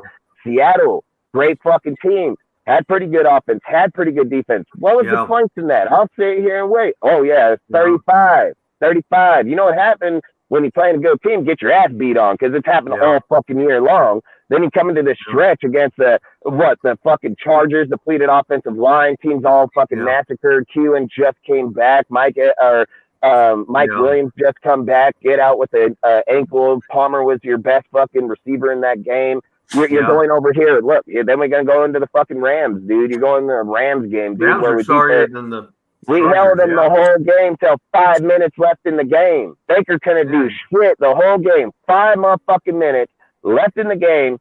Oh, goddamn, Baker turns into fucking Joe Montana. Like, straight up. We were set up like, what the fuck? You know, like I said, if Vic or fucking Flores or hell, just a coach that knows to call defense, would have never lost that game. Would have never happened. Gruden got that next possession back. Guess what? Gruden don't just look at them and say, hey, you went down, scored on there. I'm going to just run 3 fucking times. Nah, hell no, man. Gruden would have ran that ball, tested where they were at. If they were inside committing, then he would have slant routed their ass or drag routed them for the first down and then ran the fucking clock out. But what's Josh do? Motherfucker runs the ball like he already won the game. 3 back-to-back. You don't do that. You ain't won shit, bro. Like, you didn't win shit. You pinned him on the 2 fucking yard line and let him go 98 yards in 2 minutes. Like, what the hell? How come Derek Carr, one of the most leading, he is the most leading fourth quarter comeback quarterback in the league. Why in that one game he had 45 seconds going to half, you took a fucking kneel and went in? Who does that? Fucking Todd Downey, Musgrave, Groot. Nobody took a fucking knee on Carr with 45 seconds left in the game, bro. Like, this guy is a fucking fool. I'm telling you, like I said, I don't care. I mean, we can blame the blame on multiple fucking occasions. It ain't just him. It's not just him, man. Like, let's be real. It's not just Derek Carr him. has his flaws, no doubt. You know, hey, Carr had a bad game in the Steelers. I'm not going to argue it. Every quarterback does. And you know what? That's how I always listen to everybody and everything. The thing is, though, the Raiders have had a bad management for a long time. We looked pretty good, yes, with Jack Del Rio and Bill Musgrave. You know, the 2015 to 16, we did have a little bit of a defense, but our secondary was still terrible. Blue Ivy, appreciate you showing up, bro, like always. Yeah, salute. But the thing is, though, it's the management. It goes number one management. Then it, with the owners and you should let Ozzy pull up one night. That's what it is. Put the link out if anybody wants to show up. Throw the link out and let them join out tonight. I don't care. They don't ever talk about like the owner or the general managers. In the past, that's been our problem. That's what it is, not the quarterback. We got to blame the quarterback.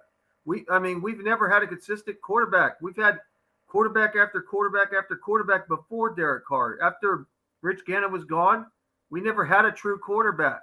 Derek Carr is our true quarterback, but when he's gone, who's going to be our quarterback? That's the question. Jared Stidham, say not Tom even Brady. that. Okay, look, we're. This is where I think I have the biggest issue about Tom Brady. Okay, people that are saying that Tom Brady can come here, you must not be watching tape on the motherfucker. Like, you must not be over there watching this dude underthrow his player that's wide the fuck open by 5 yards. And you're not seeing him overthrow players worse than fucking Carr is. Like, that's where I'm baffled, because if a guy goes out and watches tape, which I watch a lot of fucking tape, Brady is fucking underthrowing, overthrowing. He's not even in the realm of players. But we're going to say that he's going to leave over there, right? He's leaving over there. Mike Evans, Chris Godwin, Russell Gage, fucking Julio Jones, fucking Oten, fucking Bates. You're talking about multiple people along the board,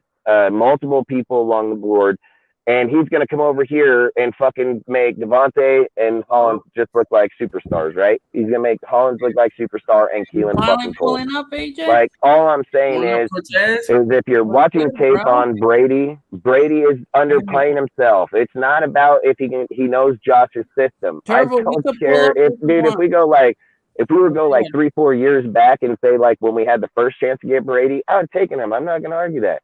It's not that he's going to know the system. Motherfucker is underthrowing players. It doesn't matter you don't know the system or not. He's underthrowing, overthrowing. He's all these things. You know, like, that's all I say is it's not like Brady going out there fucking dominating the NFL. And there have been quarterbacks who are not elite that have won Super Bowls before too. Yeah. So we can't just say, oh, yeah, DC's a good quarterback, but he's not elite. That's why he'll never win. All I'm saying is can you tell me where the guarantee is that Brady's going to win a Super Bowl here? Just show me the future with the guarantee that has that, and then I'll talk about it. Yep. But to say somebody's just going to come in here and say Brady comes here, we get the chip, bullshit, that's a falsified statement. There's no factual truth behind it. So it's just an assumption at that point. Super Bowls are never guaranteed. I could say that the Eagles look like they're guaranteed to go to a Super Bowl, but that doesn't mean that they will. It just looks that way. But we don't know. We don't know because injuries happen. You know, we don't know. We don't know. We could predict playoffs and all that, and we're pretty accurate, maybe about 65 to 80%. But Super Bowl's very unpredictable. Dang. You know.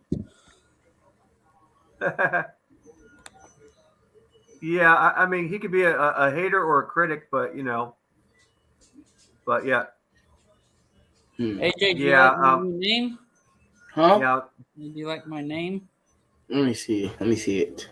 I can't see it right now. Too. It's Cortez. I've always said, Jeff and Casey, you're more than welcome here. We all talk football. I don't care what team you're on or not, as long as you keep it respectful. No, I've always said it's free to anybody, man.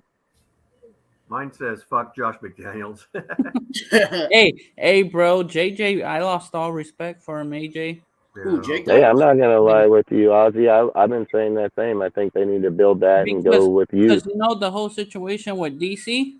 Yeah. Oh, salute. He covered up his face and was like laughing. You could see him laughing. Look, I'm just gonna be 1,000%. Fuck Tom fucking Brady, dude. Yeah, fuck that he motherfucker. Was laughing, period. and then after that conversation, he like any other quarterback. I don't give a fuck. Fuck him. Yeah. I don't want to see Brady in a Raiders uniform at all. Hell no. Damn right. I don't want to see him in a Raider uniform. I don't want to see him come here and fall fucking hard just like every other quarterback at the end of their fucking career that come to the Raiders. And anything, I want to bring this motherfucker and do it too. Like, get the hell on.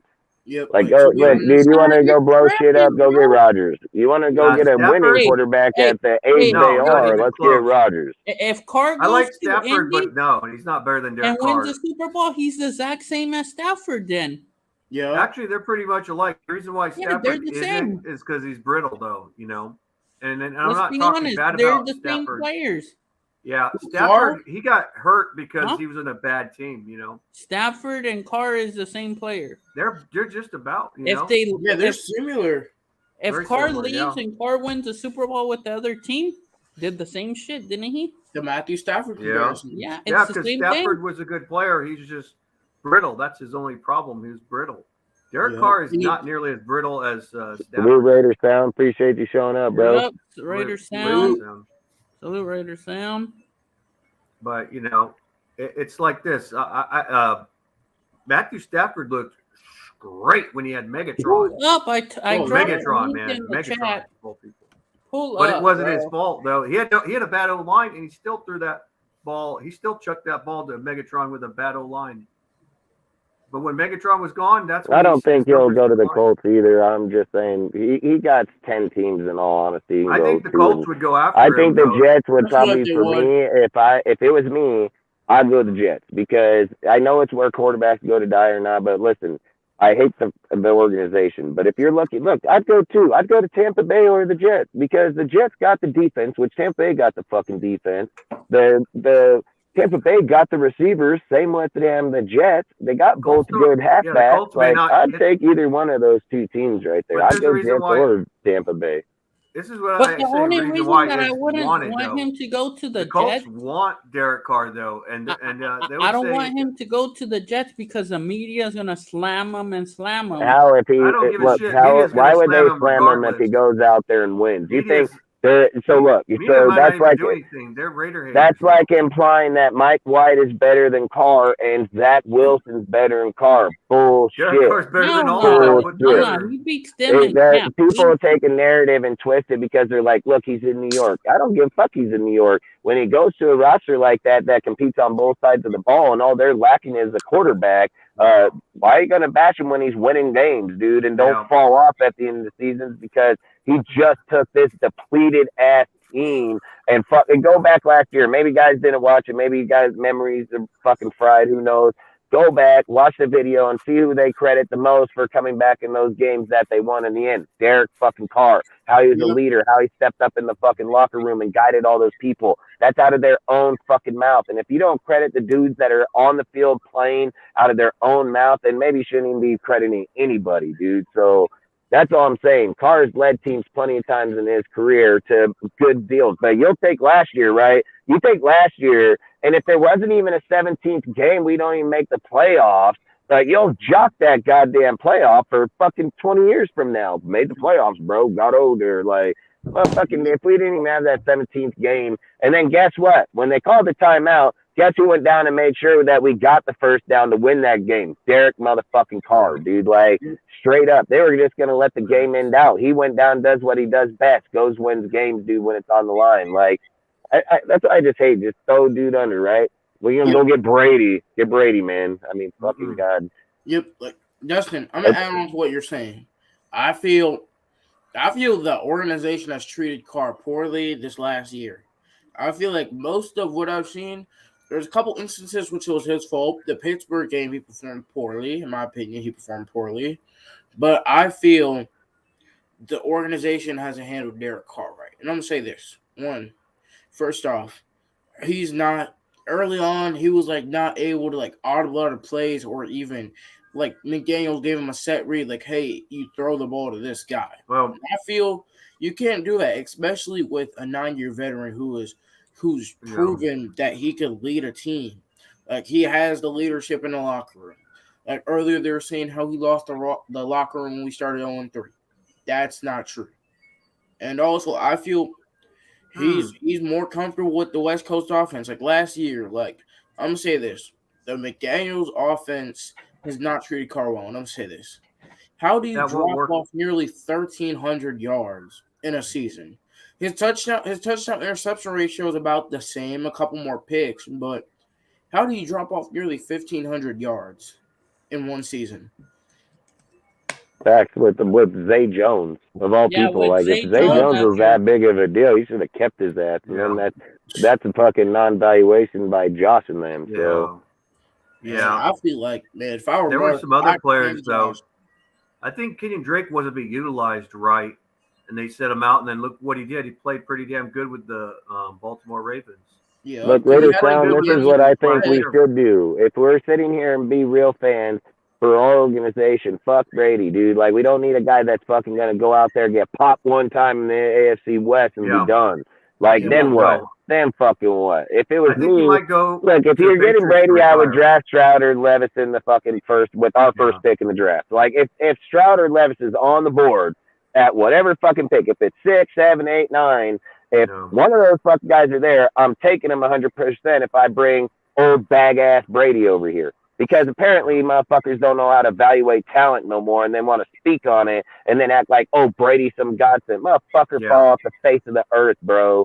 And if we're Brady not was supposed to evaluating retire. that, then you're just doing what they did with Carr. You just evaluating the player by his fucking name.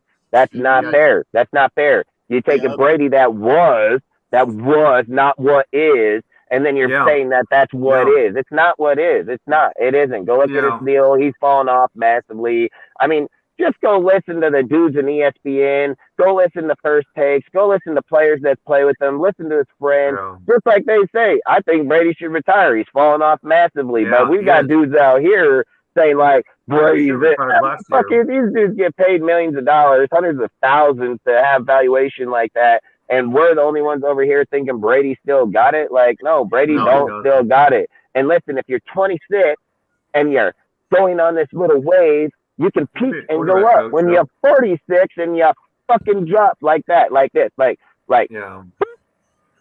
like that, Yeah. just gone. You're done. Your And career's look, over. Brady. Much as I don't like Brady. I'll be honest with you. I want everybody to know I don't do either. not like Brady. But he lasted a lot longer than other quarterbacks, despite my hatred for him. But he lasted longer because he's smart. And much Yeah, I as don't hate argue saying this it, point, he's a smart Thunder. guy. That's what I've been saying the whole time. They put him on there because of that reason. I have no argument of that one. That's exactly what I've been saying the whole time. Yep, because I feel with Carr, what we should do, I feel like with drafting a quarterback or getting a quarterback, I feel go like in the middle rounds. Like you could get a guy like maybe like Tanner McKee, or it was another prospect I like. I had him in my recent mock, a guy out of BYU. He's pretty good. He's solid in the pocket, but I'd say go out and get a guy like within like the middle rounds, and then groom him like under Derek Carr. Because with Hey, when we get to the off season, bro, I'm gonna save that for my topic. Nah, we're bringing tape for this shit right here because I'm gonna show you guys. Apparently, we probably some people can't evaluate tape, but I'm gonna show you where that defense sucked dick for a long time, and still, even in this stretch, you guys are talking about this 6-week stretch. Like I watched the games with my own two eyes. Like them dudes were faltering all over the place. So again, like we're taking key moments and making them look like superstars. Like just bring up the last 6 games. Let's talk on that real quick. I mean, but go, AJ. I didn't mean to cut you off on that, man. No, you're good. You're good. But back to what I was saying, I feel that it's just Salute, Ozzy. What you were saying with his health. So, man, I'll let you guys finish, and then I'll just quickly say what I've got to say because I've got to get ready for work. Oh, okay. But I just want to pop in real quick. Yeah. Go ahead. All right, I'll go ahead. Because first of all, I just want to clarify my opinion on some stuff because at times I get called a hater, which is BS to me because I've supported Carr like every year till now. Like me and AR did a video a while back, and we classified Gannon and Derek Carr's been the only 2 franchise quarterbacks we've had in the last 20 years. So, in saying that, it's unfortunate, but there's certain things that I feel like people don't take into account. Like it's fair to blame everybody at times, depending on what play you're talking about, what game you're talking about, etc. But there's times when the blame has to fall solely on the quarterback. Like no one else is to blame when the ball is overthrown or underthrown. That 100% to me is on the quarterback and no one else. But the thing and it's is, just Ozzy, no, he's right. It's 100% right. If it's a bad, if it's a bad play call, like we pass it instead of running it, then that's on play calling. If the D doesn't get a stop or whatever, that's on the defense. If McDaniels came in here to foul Carr either. All right, we'll get to that in a minute. But It's a new system. I just want to finish. Yeah, I get that. I understand. You're right about one thing about the throwing. So the one thing I would say on that point is okay, the overthrow and underthrow, right? Let's just do away with that theory. How about we just go to incompleted passes, period? So no matter if it's an overthrow, underthrow, or not, let's go to the incompleted pass rating, and then let's say what Carr versus Allen versus Mahomes versus them. Tell me if there's not 10 or 11 incompleted passes per game. No matter if it's over or under or not, there's still 10 or 11 per quarterback per game. I get what you're saying. If you want to look at a statistical standpoint on that, is this year we had 72 incomplete passes to Adams alone, which is the highest since 2016 when Jameis Winston had 77 to Mike Evans. So what I'm saying is at some point you have to put some blame on the quarterback play. And the way I see it is there's been times this year, particularly when the defense has gotten stops and the offense has failed to score and put us in a position to win. Because the way I see it, yes, the defense, like gave up shit in the last 5 minutes. There's no denying that. But at the same time, you have to take into account players get tired as fuck when on the field because the offense keeps going 3 out. But the thing I have an issue with the 6-week stat bullshit is that you're taking the 6 weakest games and then acting like they were superstar games, and then you're taking 11 games that happened before these weak ass games, and you just cancel these out. Like these 11 don't matter. You can't do that. You can't do that, man. Matter, you can't go in against weak talent. You can't go against weak talent, depleted offensive lines, depleted wide receivers, and then put our team like we are this great. When you go put our team against good talent, guess what? Where our defense at? We didn't get 350 points scored on us by defense because they're a fucking top 5 defense. They got 350 points put on them because when they played good teams, they got their ass smacked. That's fact. So if we want to just take a 6 week window, man, and say we played weak ass teams, and in that 6 week, I've pointed this out numerous times. Look what happened when you played Seattle. Seattle was good on both sides of the ball. They were never like dumb, but they still 34 points. When you guys are cherry picking stats in that 6 week stat, and that's not true. That can't be. Yeah, I don't disagree with that, but at the same time, you have to keep that same energy in the offensive side. Like, how many points did we score against those weak ass don't teams? discredit that. I'm not. Yeah, this is where I have issue, okay? This is where I have is Carr is at the 12th best offense and passer rate or passer in the NFL, right? So Carr's at 12, 3,500 yards. But he averages 22.3 points a game. Our defense but how averages many more times points in than the the last offense. 6 weeks did we score that many points? That's my point. But you got to play a quarterback, though. I would say two, because in the Seahawks game, if I recall, did we not have 40 points in that game when we won it? Yeah, but that's the only and again, the way average points work, and I've talked about this even in the past, is one game you may have a 30, 40-point game. In other games, you might have 13 or 15 point games. Yeah, I agree with that. Some and that's even the out issue at that I have 20. with stats So sometimes. we're having an offset time in there. Yeah, but I agree. this is the point. So this should even speak more volume for Carr then. So this should even speak more volume. Because listen, Carr's number is still where it's at, even in the decline that you guys are saying. So in that 6 weeks, you guys say that he went down, right? He put up enough points in the first half that didn't let him just say, well, you lost 4 games or 5, and you didn't just go like this and then just sink. You still stayed where you're at. So even in those 5 games, because it's really only 5 games, the highest points were 27.2. That was right before the Saints. When the Saints beat our ass, we dropped down to 22. We went back to 24.6. That was our worst off game. at 23. So if we've stayed at that, that's because they've been putting up those points. And that's what I'm saying. If we look at Carr's points, if he put up all those points in the beginning and we're in such a bad, because are we not on agreement that he's only scored one touchdown probably in the last few games per game? Yeah, that's so the if you issue, have that, how do you keep your points that high then? How do you keep them that high? Because he put up the points before? That's the issue that I'm saying with stats. Like, stats are good sometimes, but sometimes you have to compare the stats to the film. Yeah, but why doesn't that go both ways? Why aren't you saying that about the defense? Why aren't you saying that about the defense? No, because every time you guys bring it up, you're saying that, well, in 6 weeks they played to this level. We're not being fair because we're holding Carr to a 16-game season, but we're holding our defense to a 6-game span of week competition. I think that's where the miscommunication. I think that's where the miscommunication coming in is. That's not what I'm saying. What I'm saying is we have to keep the same energy for offense as defense and vice versa. Or like what you're saying. Yeah, I agree. And the point the point I'm making is that, unfortunately, because I've supported Carr for many years, and I have very high hopes when Adams came over here that he could turn that corner, and we could have a really top 10 offense, right? And be competing with teams like the Chiefs and their offense kind of thing, right? That's what I thought in the offseason. I think it's 8 games, Austin, if I remember right. 8 games. And if you look at the last, I don't know, 6 to 8 weeks or whatever it is, outside of Seattle, of course, we put up major points in that one. But outside of like that, our scoring really went down, particularly the last 5 or 6 games. Like, there's no way with the players we have on offense and the amount of money we have invested in offense and the star players we have on offense that we shouldn't be scoring at least a minimum of 20 points. So if Gruden was here, do you think Carr declines? If Gruden's here, do you think Carr declines this? That's debate. I don't know. It's debatable because it ain't a debate because these 4 years he's always only got better. He only got better under Gruden. So what would indicate in Carr's season ending last year that he would plummet? And how does Carr start out at a 96.6 under Josh this year, and he ended at a 73? We're not leaving no play caller reliable, right? Because if we just go back to Todd Downey, what happened to Todd Downey? He got fired. He got shipped the fuck out of here. That's what happened. So how come it's okay for one but not okay for the other? One started out good. They both depleted. One got fired. One's still here. One calls man cover press in the game. He's here. One guy calls all zero. He's fired. Like, why are we not keeping the standard in the same deal? Like, we're being way too unbiased in this point. This isn't just one. I can probably show this like 10 times. Yeah, another thing you have to understand, talking about last year. Yeah, I was going to say. Yes. Yeah, go ahead.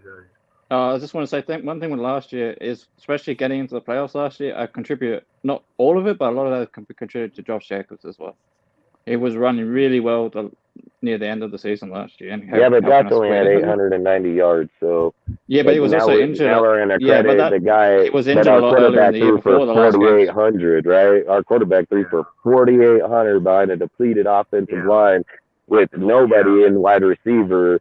But then the following year, he gets behind the ninth best supposedly run line. But again, you can't say your run line is the same as your pass protection because it's not. That's why some teams are built on run and some builds are built on pass. I agree. But our pass protection, even in these later games overall, if you want to talk like overall stats, our pass protection is still middle of the pack. It did improve a little bit, but it's still bad, though. Yeah, it's still middle of the pack. Especially like off the edge.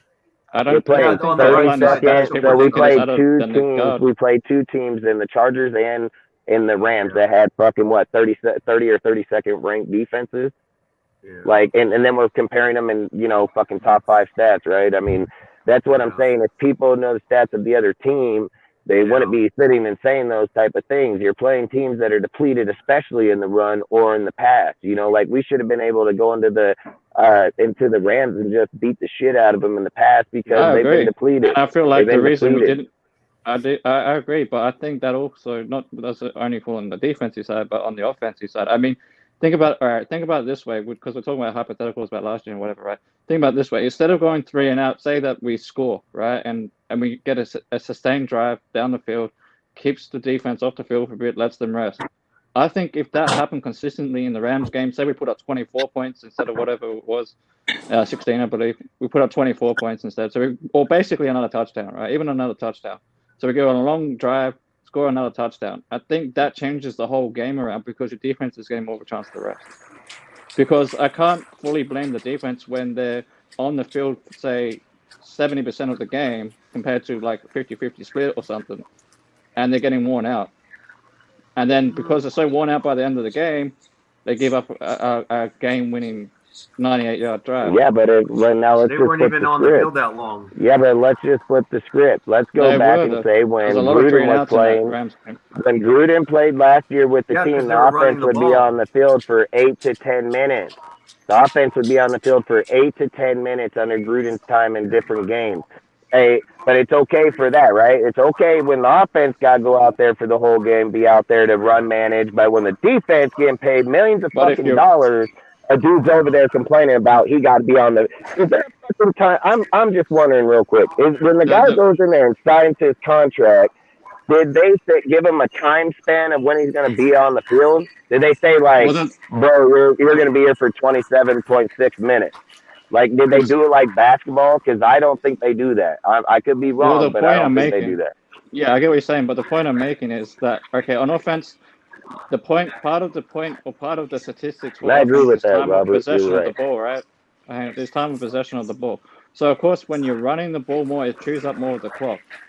So your offense really in our game overall over 60 minutes should be on the field more than the defense because you're running the ball and you're maintaining the control of the ball and you're running the clock down and all of that, especially near the third and fourth quarter. If you have a lead, the idea is to run as much of the clock down as possible. Josh should have did that numerous times this game or this year. I don't disagree. I don't disagree about that. Steelers game, he could have just ran the ball in the first half. He could have ran the ball in the first half and controlled the game. That's the thing. That's fucking Josh's play. I don't disagree about it. Because like I said, I'm just saying, if Gruden was here and he had Devontae Adams, he'd be breaking all kind of fucking records because that just shows who the coach is. Like, the point I'm making is let me put it this way for you. If say we do like 2 runs and a play action pass, but then that play action pass is overthrown or underthrown or thrown too far to the sideline, and therefore it's incomplete, and we don't convert the 3rd down, and we have to, we have to punt the ball again.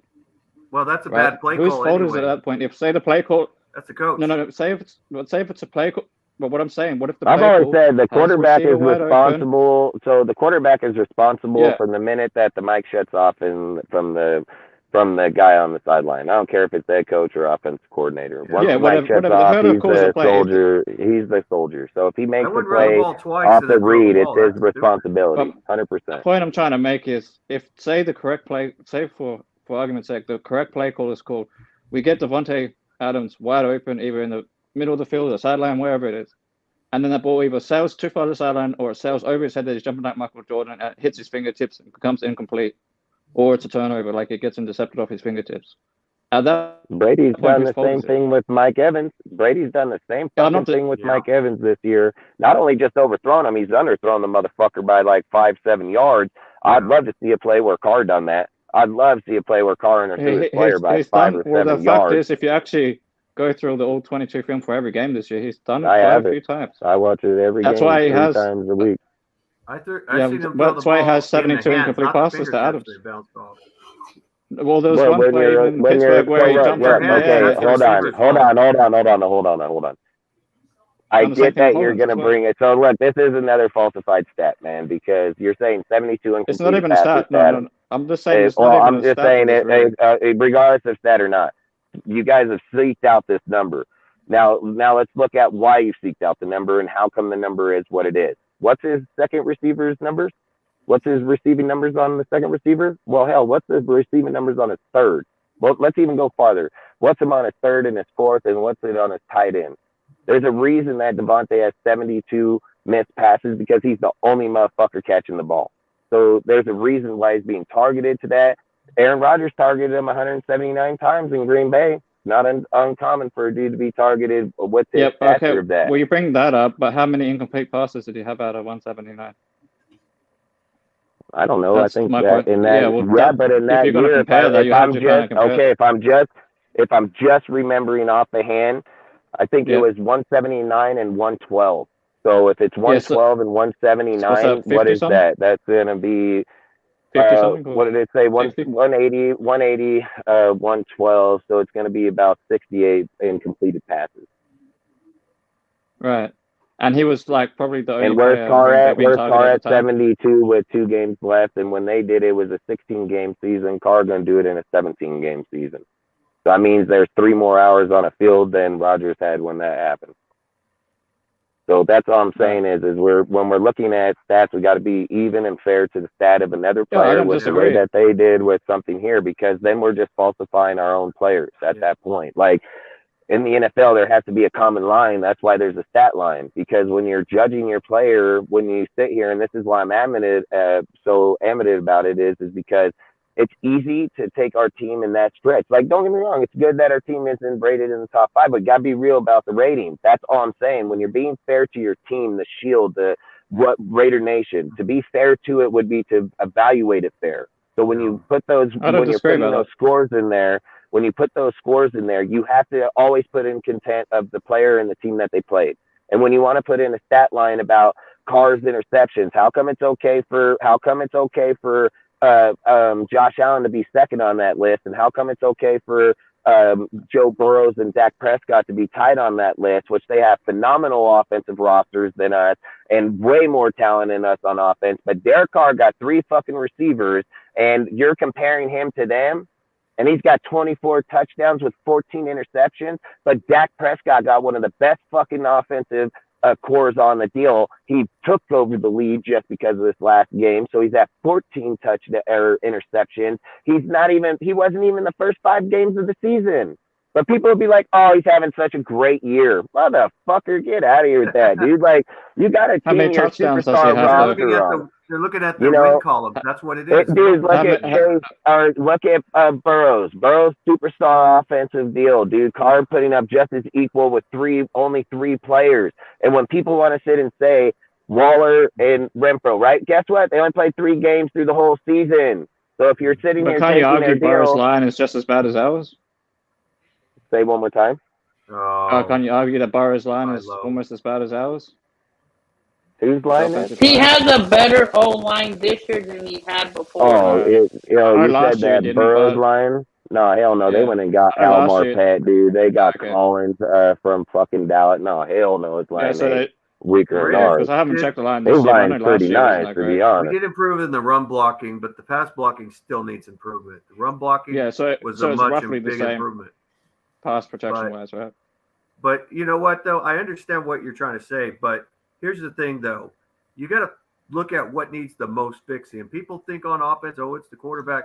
The most I need don't fixing is the disagree. The defense. defense needs fixing. All right, this But is if my you point fix when it that comes to offense too by getting rid of the main guy, Derek Carr, then you're taking a lot more. You're either going to replace him with someone with equal value that works with Josh McDaniel's system, or better. Because if you go Yeah, lower but than look, that, if you look at the then two you're guys, going to go down. Jimmy Garoppolo can't score touchdowns, so he has to be cut off the list instantly. If Derek Carr is putting up the touchdowns he does and the points he does in offense, and you think fucking Jimmy gonna come in here with the defense that you're crazy. You are crazy, dude. Like, and then this is where I have a real That's why serious my fucking argument problem. is has to be This Brady, is where not I Jimmy have Garoppolo. a serious problem, okay? This is where me as a Raider fan would have a very serious problem with my organization. If you cut Carr with no cap, nothing, whatever, dude, fucking, you're just cutting top 10, top 12 quarterback. You just release them, boom, gone to the fish.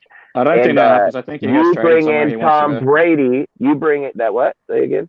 I know he has a no trade clause, but Derek Carr can. That what I'm saying is you cut him. If you cut him, you don't get nothing, right? But you bring Tom Brady in and boost the defense, I'd fucking probably quit being a fan. I'd straight probably quit being a fan. You can't fucking drop a quarterback that gave us everything of his and we never built him a defense. And then the one damn time you will, you're going to 86 him, get Tom Brady and build the defense. Yeah. That's stupid ass. That Mark shouldn't be an owner. Like, Mark shouldn't be owner. Mark should be the fuck out of here. He should sell the team and he should give up ownership to that team ASAP-o, dude. Like, ASAP-o. My counter argument, Yeah. My counter argument to that is, if Carr was willing to take a restructure, because Brady's done it before, he's taken $25 million to build a defense, right? So if Carr's willing to do the same thing, then yeah, go ahead and keep him. But if he still doesn't want to renegotiate from $40 million, yeah, if he's willing to do it, then give him a shot. But he's willing to do it to keep his players, though. That's what he said. And he's already said it, and he's already done it. Yeah. Let's be real. Carr made $20 million this last year. So we're going to ask Carr to do it every year, right? Last year is we're in the asking future, him to do it every year, man. Next year, but what I'm saying is we got to look at next year and onwards. That's good. Some contracts are front-loaded and some are back-loaded. You need to talk to Zig about that. That's not his fault. That's theirs. Yeah, but my point is we cannot pay Carr $40 million next year, right? We're talking just next year now. We can't pay Carr $40 million next year and still expect to have money for the defense. That's when he's gonna. If you go get Tom Brady, we're going to give him $30-40 million. Like, he ain't taking $25 million to come here, man. Show me the guarantee of that. Look, I can validate it 100%. I know it'll be $30 million. He had a 2-year, $50 million contract around. It's $30 million, 100%. It could be 30, you know. It is. It's going to be. When Dana White and them put the deal in place, it was 2 years, $60 million, $30 million, 100%. So all you're doing is taking $4.8 million off Carr's contract. So that's what you get to keep, $4.8 million.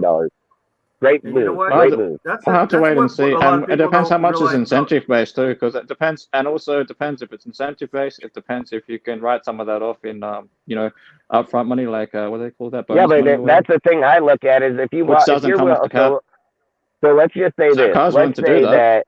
Let's say that Mark decides to sign Brady, right? And we sign him at 30. And Mark walks in and says, I'm going to give $15 million signing bonus. Why wouldn't you do that to Carr? You don't think Carr would take $15 fucking million cash and a check? I think he'd take that shit right now, you know? And all I'm saying is if you want to say we can go to the Super Bowl next year, I bet anything I own that if you kept Carr and built the defense and gave Carr 2 receivers and built that line, I think we're 100% contenders. There's not a doubt in my mind. How does Carr put up the numbers he does with a dude like Hollins and Cole and Foster? If you were to go get him somebody, even a Will Fuller, and I'm just using name, I'm not saying him exact, but I'm saying you go get him a fucking get fucking Brandon Cooks. Go get somebody that can open up that side of the field and still do it at a decently good level. And I watch what we end up being. Like, that's all I'm saying. Like, if Stidham comes in, again, if Stidham comes into this next game, he shows that Josh's system works, then it is what it is. All it is all we're doing is talking. So it is. Do we agree that Carr can be going? Yeah. Do we disagree that it should stay? It's yeah. unfortunate, though. Everybody's going to have the confliction until the final. That's why I'm saying, if they look, why don't you just cut them now? Like, is there a stipulation of what you're paying or what it is, or how come you just don't come out? I think I don't care. Why don't you just come out and say? Why don't you just come out and say, "Hey, we're going to set Carr for the next 2 games, and we're going to cut him on the 15th." That people would be like, "All right, we respect that." Well, fucking put a guy down and say we're going to play the youth or the rest of the year, and we're shutting down Carr because of other veterans, and we have 0%. You're just bullshitting, or you're telling the truth. We don't know. Fucking. You can be telling truth or you can be lying. Nobody knows. But if you just come out and be like, "Hey, we're fucking done with them," the thing is, for all we know, there could be trade talks going on behind closed doors because they have to do it with Derek Carr now because and it won't happen until the season's done. That won't even come. Like, once we're eliminated from football, period. Yeah, fuck yeah. Yeah, they'll talk to Derek Carr. We got most definitely. That's why I'm saying they screwed themselves on that contract because they terminated him on the 15th of February, but the Super Bowl still ain't been played. Yeah. So you really screwed yourself because you're really gonna have to tell Carr, like, "Hey, we could get a trade for you if you want." But if I was Carr, I'd be like, "Fuck your trade." Like, that's what I would do because look, Carr has all the cards. Carr has all the cards in the deal right now. Carr can just tell them straight up. It doesn't matter what trade they put in place. It doesn't matter what trade they have in place. Carr can say, "I reject it. You have to release me." Straight up. I don't disagree, but that's how the contract. That's how the contracts wrote. And look at here. You say you disagree, right? You say you disagree. Why would Carr give us a draft pick if we just backstabbed him? And he can be cut and go to any team he wants to. So he would save the team, actually. So if he decided that the Colts wanted to trade for us, why wouldn't he just say no, get cut, and then go sign with the Colts, and they never give up any draft capital for him? Because if we trade him to the Colts, then it either be that we eat some of that contract and the Colts do, or they'd have to work that part of it out, and you still get the same money he was going to get. No, they don't, because all they got to do is just play him next year at $34.8 million, and then cut him at the end for $7.5. Yeah, but if you do that, then you contending with what other teams like may want him as well. Whereas if the Colts want to have him for sure, because Matt Ryan ain't the only way that it makes that possible, they can claim him first through a trade. That would happen on any other team. That you're right. That would happen on any other team. Yeah. But if Carr don't want it to happen because he don't want to give the Raiders the draft, he can tell them fuck off, and then he's gonna go out there and bid his own auction. And he don't give us zero. Yeah, but this would make even more sense. What if Carr? I already said this earlier in the live, and I'm just use the Colts for an example. We don't mean like, hey, he's going to the Colts. Like, I just use it for example. But at the same time, let's say hypothetically that he goes with Josh, and Josh says, hey, we can get you a trade to the Colts. And he's like, okay, and get you a trade. We're going to give up a first-round draft pick, right? So this is what's out there. What if Derek tells him at that point, nah, I'm good. I'll just release you right here. I'll pick it. He calls up the Colts, say, hey, man, let me come over there. And how about you hit back up the Raiders and ask them if you can give that first-round draft pick for Devontae? Then what? That's what I'm saying.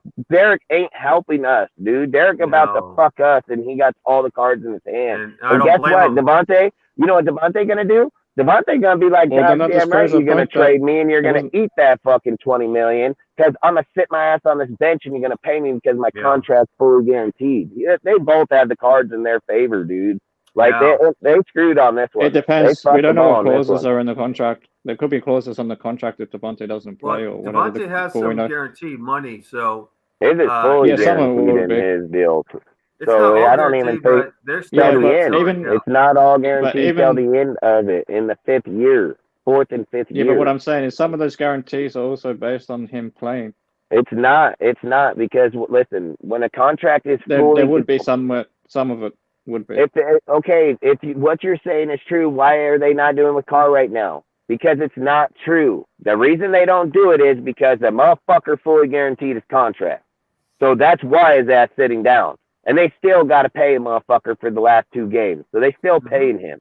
If Devontae Adams' ass gets injured or sits the fuck down, that contract's fully guaranteed. He getting paid. Yep. There's no doubt. They can't say nothing. And then guess what? They had this problem with Josh McDaniels in Broncos with, I think it was Brandon Marshall. I think it was Brandon Marshall when he when he's out there swatting down balls, fucking demanded to be traded in that fucking deal. So it ain't the first time it's happened, and it probably won't be the last under Josh. So I'm just saying, Devontae wants out, he pulls the cards, and like I said, he can sit down and get paid, or they can eat the dead cap and fucking move off. I mean, I guess that's their decisions, not ours. Yeah, from what we're talking, if it comes to Devontae, one or two things. It's just I get what you're saying. They don't want to keep a guy one or two things will happen. He'll either, though. if they get Brady, Adams might decide to stay because it's a veteran quarterback. He still gives you a chance to win. So Adams may stay if that happens, which is why I still think Brady's the best option, just because, one, he knows the system. Two, he might get certain veterans like Adams to stay and bring in other veteran players. So you think the post and we draft the guy that went under him, like a Will Levis, whatever the case. Hey, it's the world. He let the world see it, and he didn't go delete it. He put it out there for every motherfucker in the world to see. And then you're telling me that he's going to tell his boy to get fucked for Tom Brady. Hell no. He's going to say, trade me. You know he's going to tell Brady, he's going to be like, yeah, come on over here. Come on, boy. Come join me. They ain't going to get you. He's going to be like, yeah, fuck you. That's what they just did to me. That's what he's going to do. That's what he's going to do. He's going to be like, hey, fuck you, Brady. They just did that to my boy. Good luck. He got Holland. Hold up. Another post you got to look at is the post that he wrote about him being closer to his family as well. So he might not necessarily want to move again. Maybe you should finish reading the rest of that post.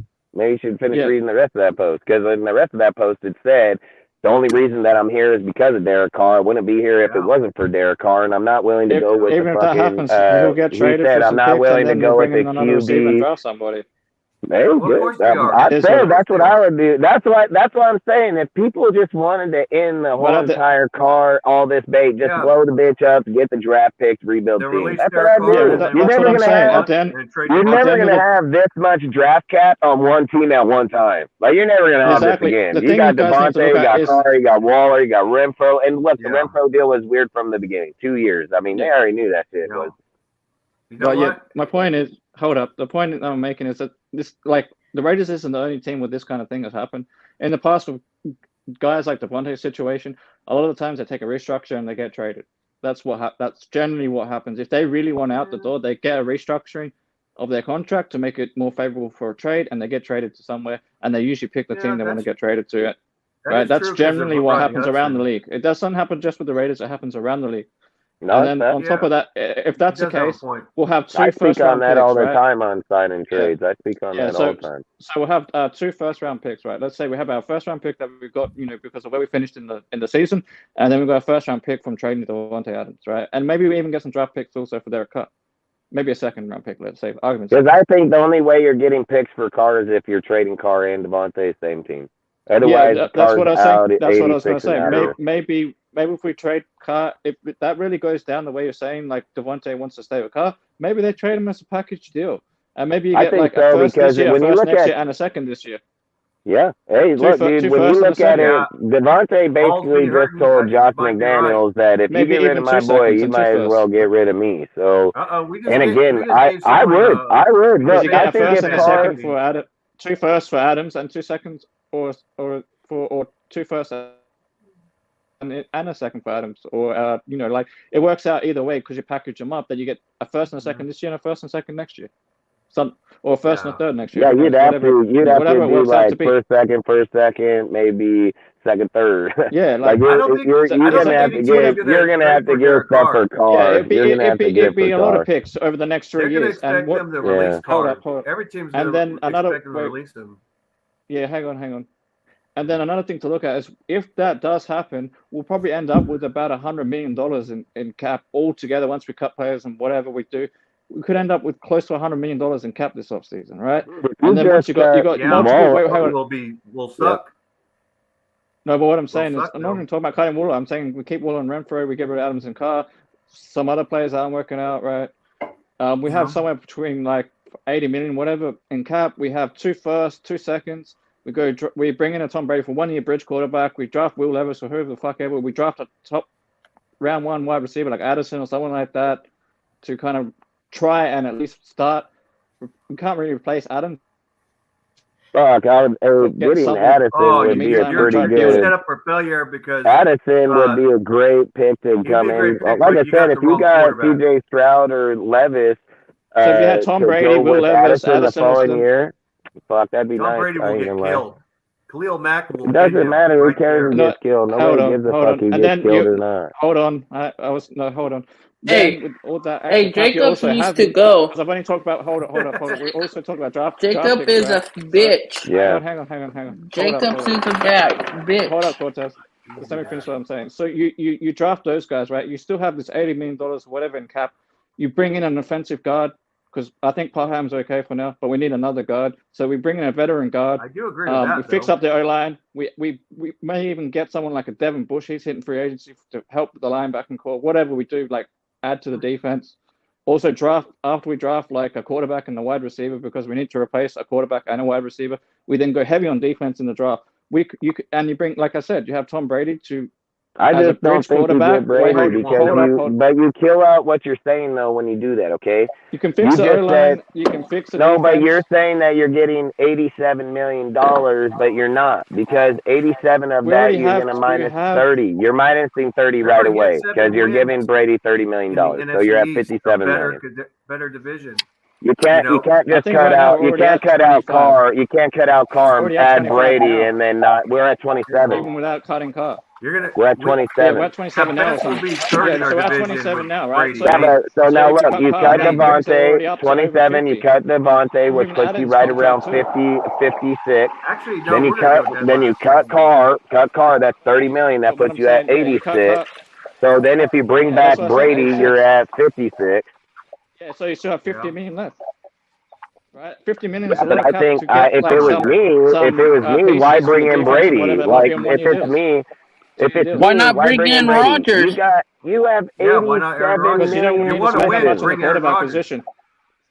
I go get fucking Stroud or Levis and say, fuck, go play. Like, straight up. I go get Stroud or Levis. Will Levis is the best rookie-ready quarterback. Hold up. What I'm trying to say is whether we get Will Levis or whoever, the mistake that was made with Carr is you don't play a rookie in their first year. You do what the Chiefs did, and you sit them for 1 year behind whoever the bridge is. Yeah, but we're all labeling it to one guy. I think Brady's the best option because he can be a coached player, right? He can coach the young kid at the same time as giving us a small window of opportunity to actually make the playoffs. Why didn't Brady coach Kyle Trask then? That's a false narrative, man. Brady ain't never coached any fucking QB, dude. It was Josh McDaniels that made them all when they were there. Brady ain't making nobody, so that's a false narrative. What I would say is bring in Brady to play and let Josh fucking teach the fucking duty. However you work it out. My point is we have Josh McDaniels here. We have someone who knows Brady, someone who knows the system. They don't need to. It's not like they're learning a new system. Appreciate it, bro. So if you're going to do this, you have to do it the right way and bring someone that knows the system. So that's what I'm saying. I'd rather have Brady over Jimmy G because if that's my two options of who knows the system, I take Brady. Because if it's a 1 year rental, it's a band-aid for 1 year. Why you have a young quarterback that's going to start in 2024? But you got a really declining quarterback, really declining. That's what I'm saying. How do you guarantee that you sign him that he wins? Like, how do you say? He's going to a downgrade. But that's what I'm saying. We're not winning. Hold up. We're not winning now. So then why would you move a quarterback and go get another one that ain't winning? That doesn't make sense. 30 million, regardless of how you look at it. I still think Brady can do a better job in this system than what Carr's done this year. That's the honest truth. I don't think he could. Derek Carr could throw that ball better than him. And remember, Josh McDaniels set Derek Carr to fail. Okay, he set him. Carr ain't completing passes. I think that's a false narrative, to be honest. Look, Carr has missed open passes and unders, so no one can argue that. But same has Brady at a higher level. And he's underthrowing. Listen, like I said, if somebody can show me the future and say that it's a guarantee, whatever, let's do it. But to sit and say that we're just moving off one quarterback for the next that's 46 and gone and 130 that can still peak, I'm not for that shit. Like now we're trading for a 46-year-old fucking quarterback. Then we're hoping that just like when Dante, when Culpepper and all these guys, Palmer and all them, they all come here, they all fucking lose. But you can't compare those quarterbacks to Brady, man. It's like comparing oranges and apples. You cannot say those quarterbacks are good. You're comparing Brady to the past, bro. That's what you're doing. That's what all these guys are doing. You're comparing him to what he did in the past. We're not comparing him to what he's doing now. You got to take what he's doing now and apply it to what goes forward.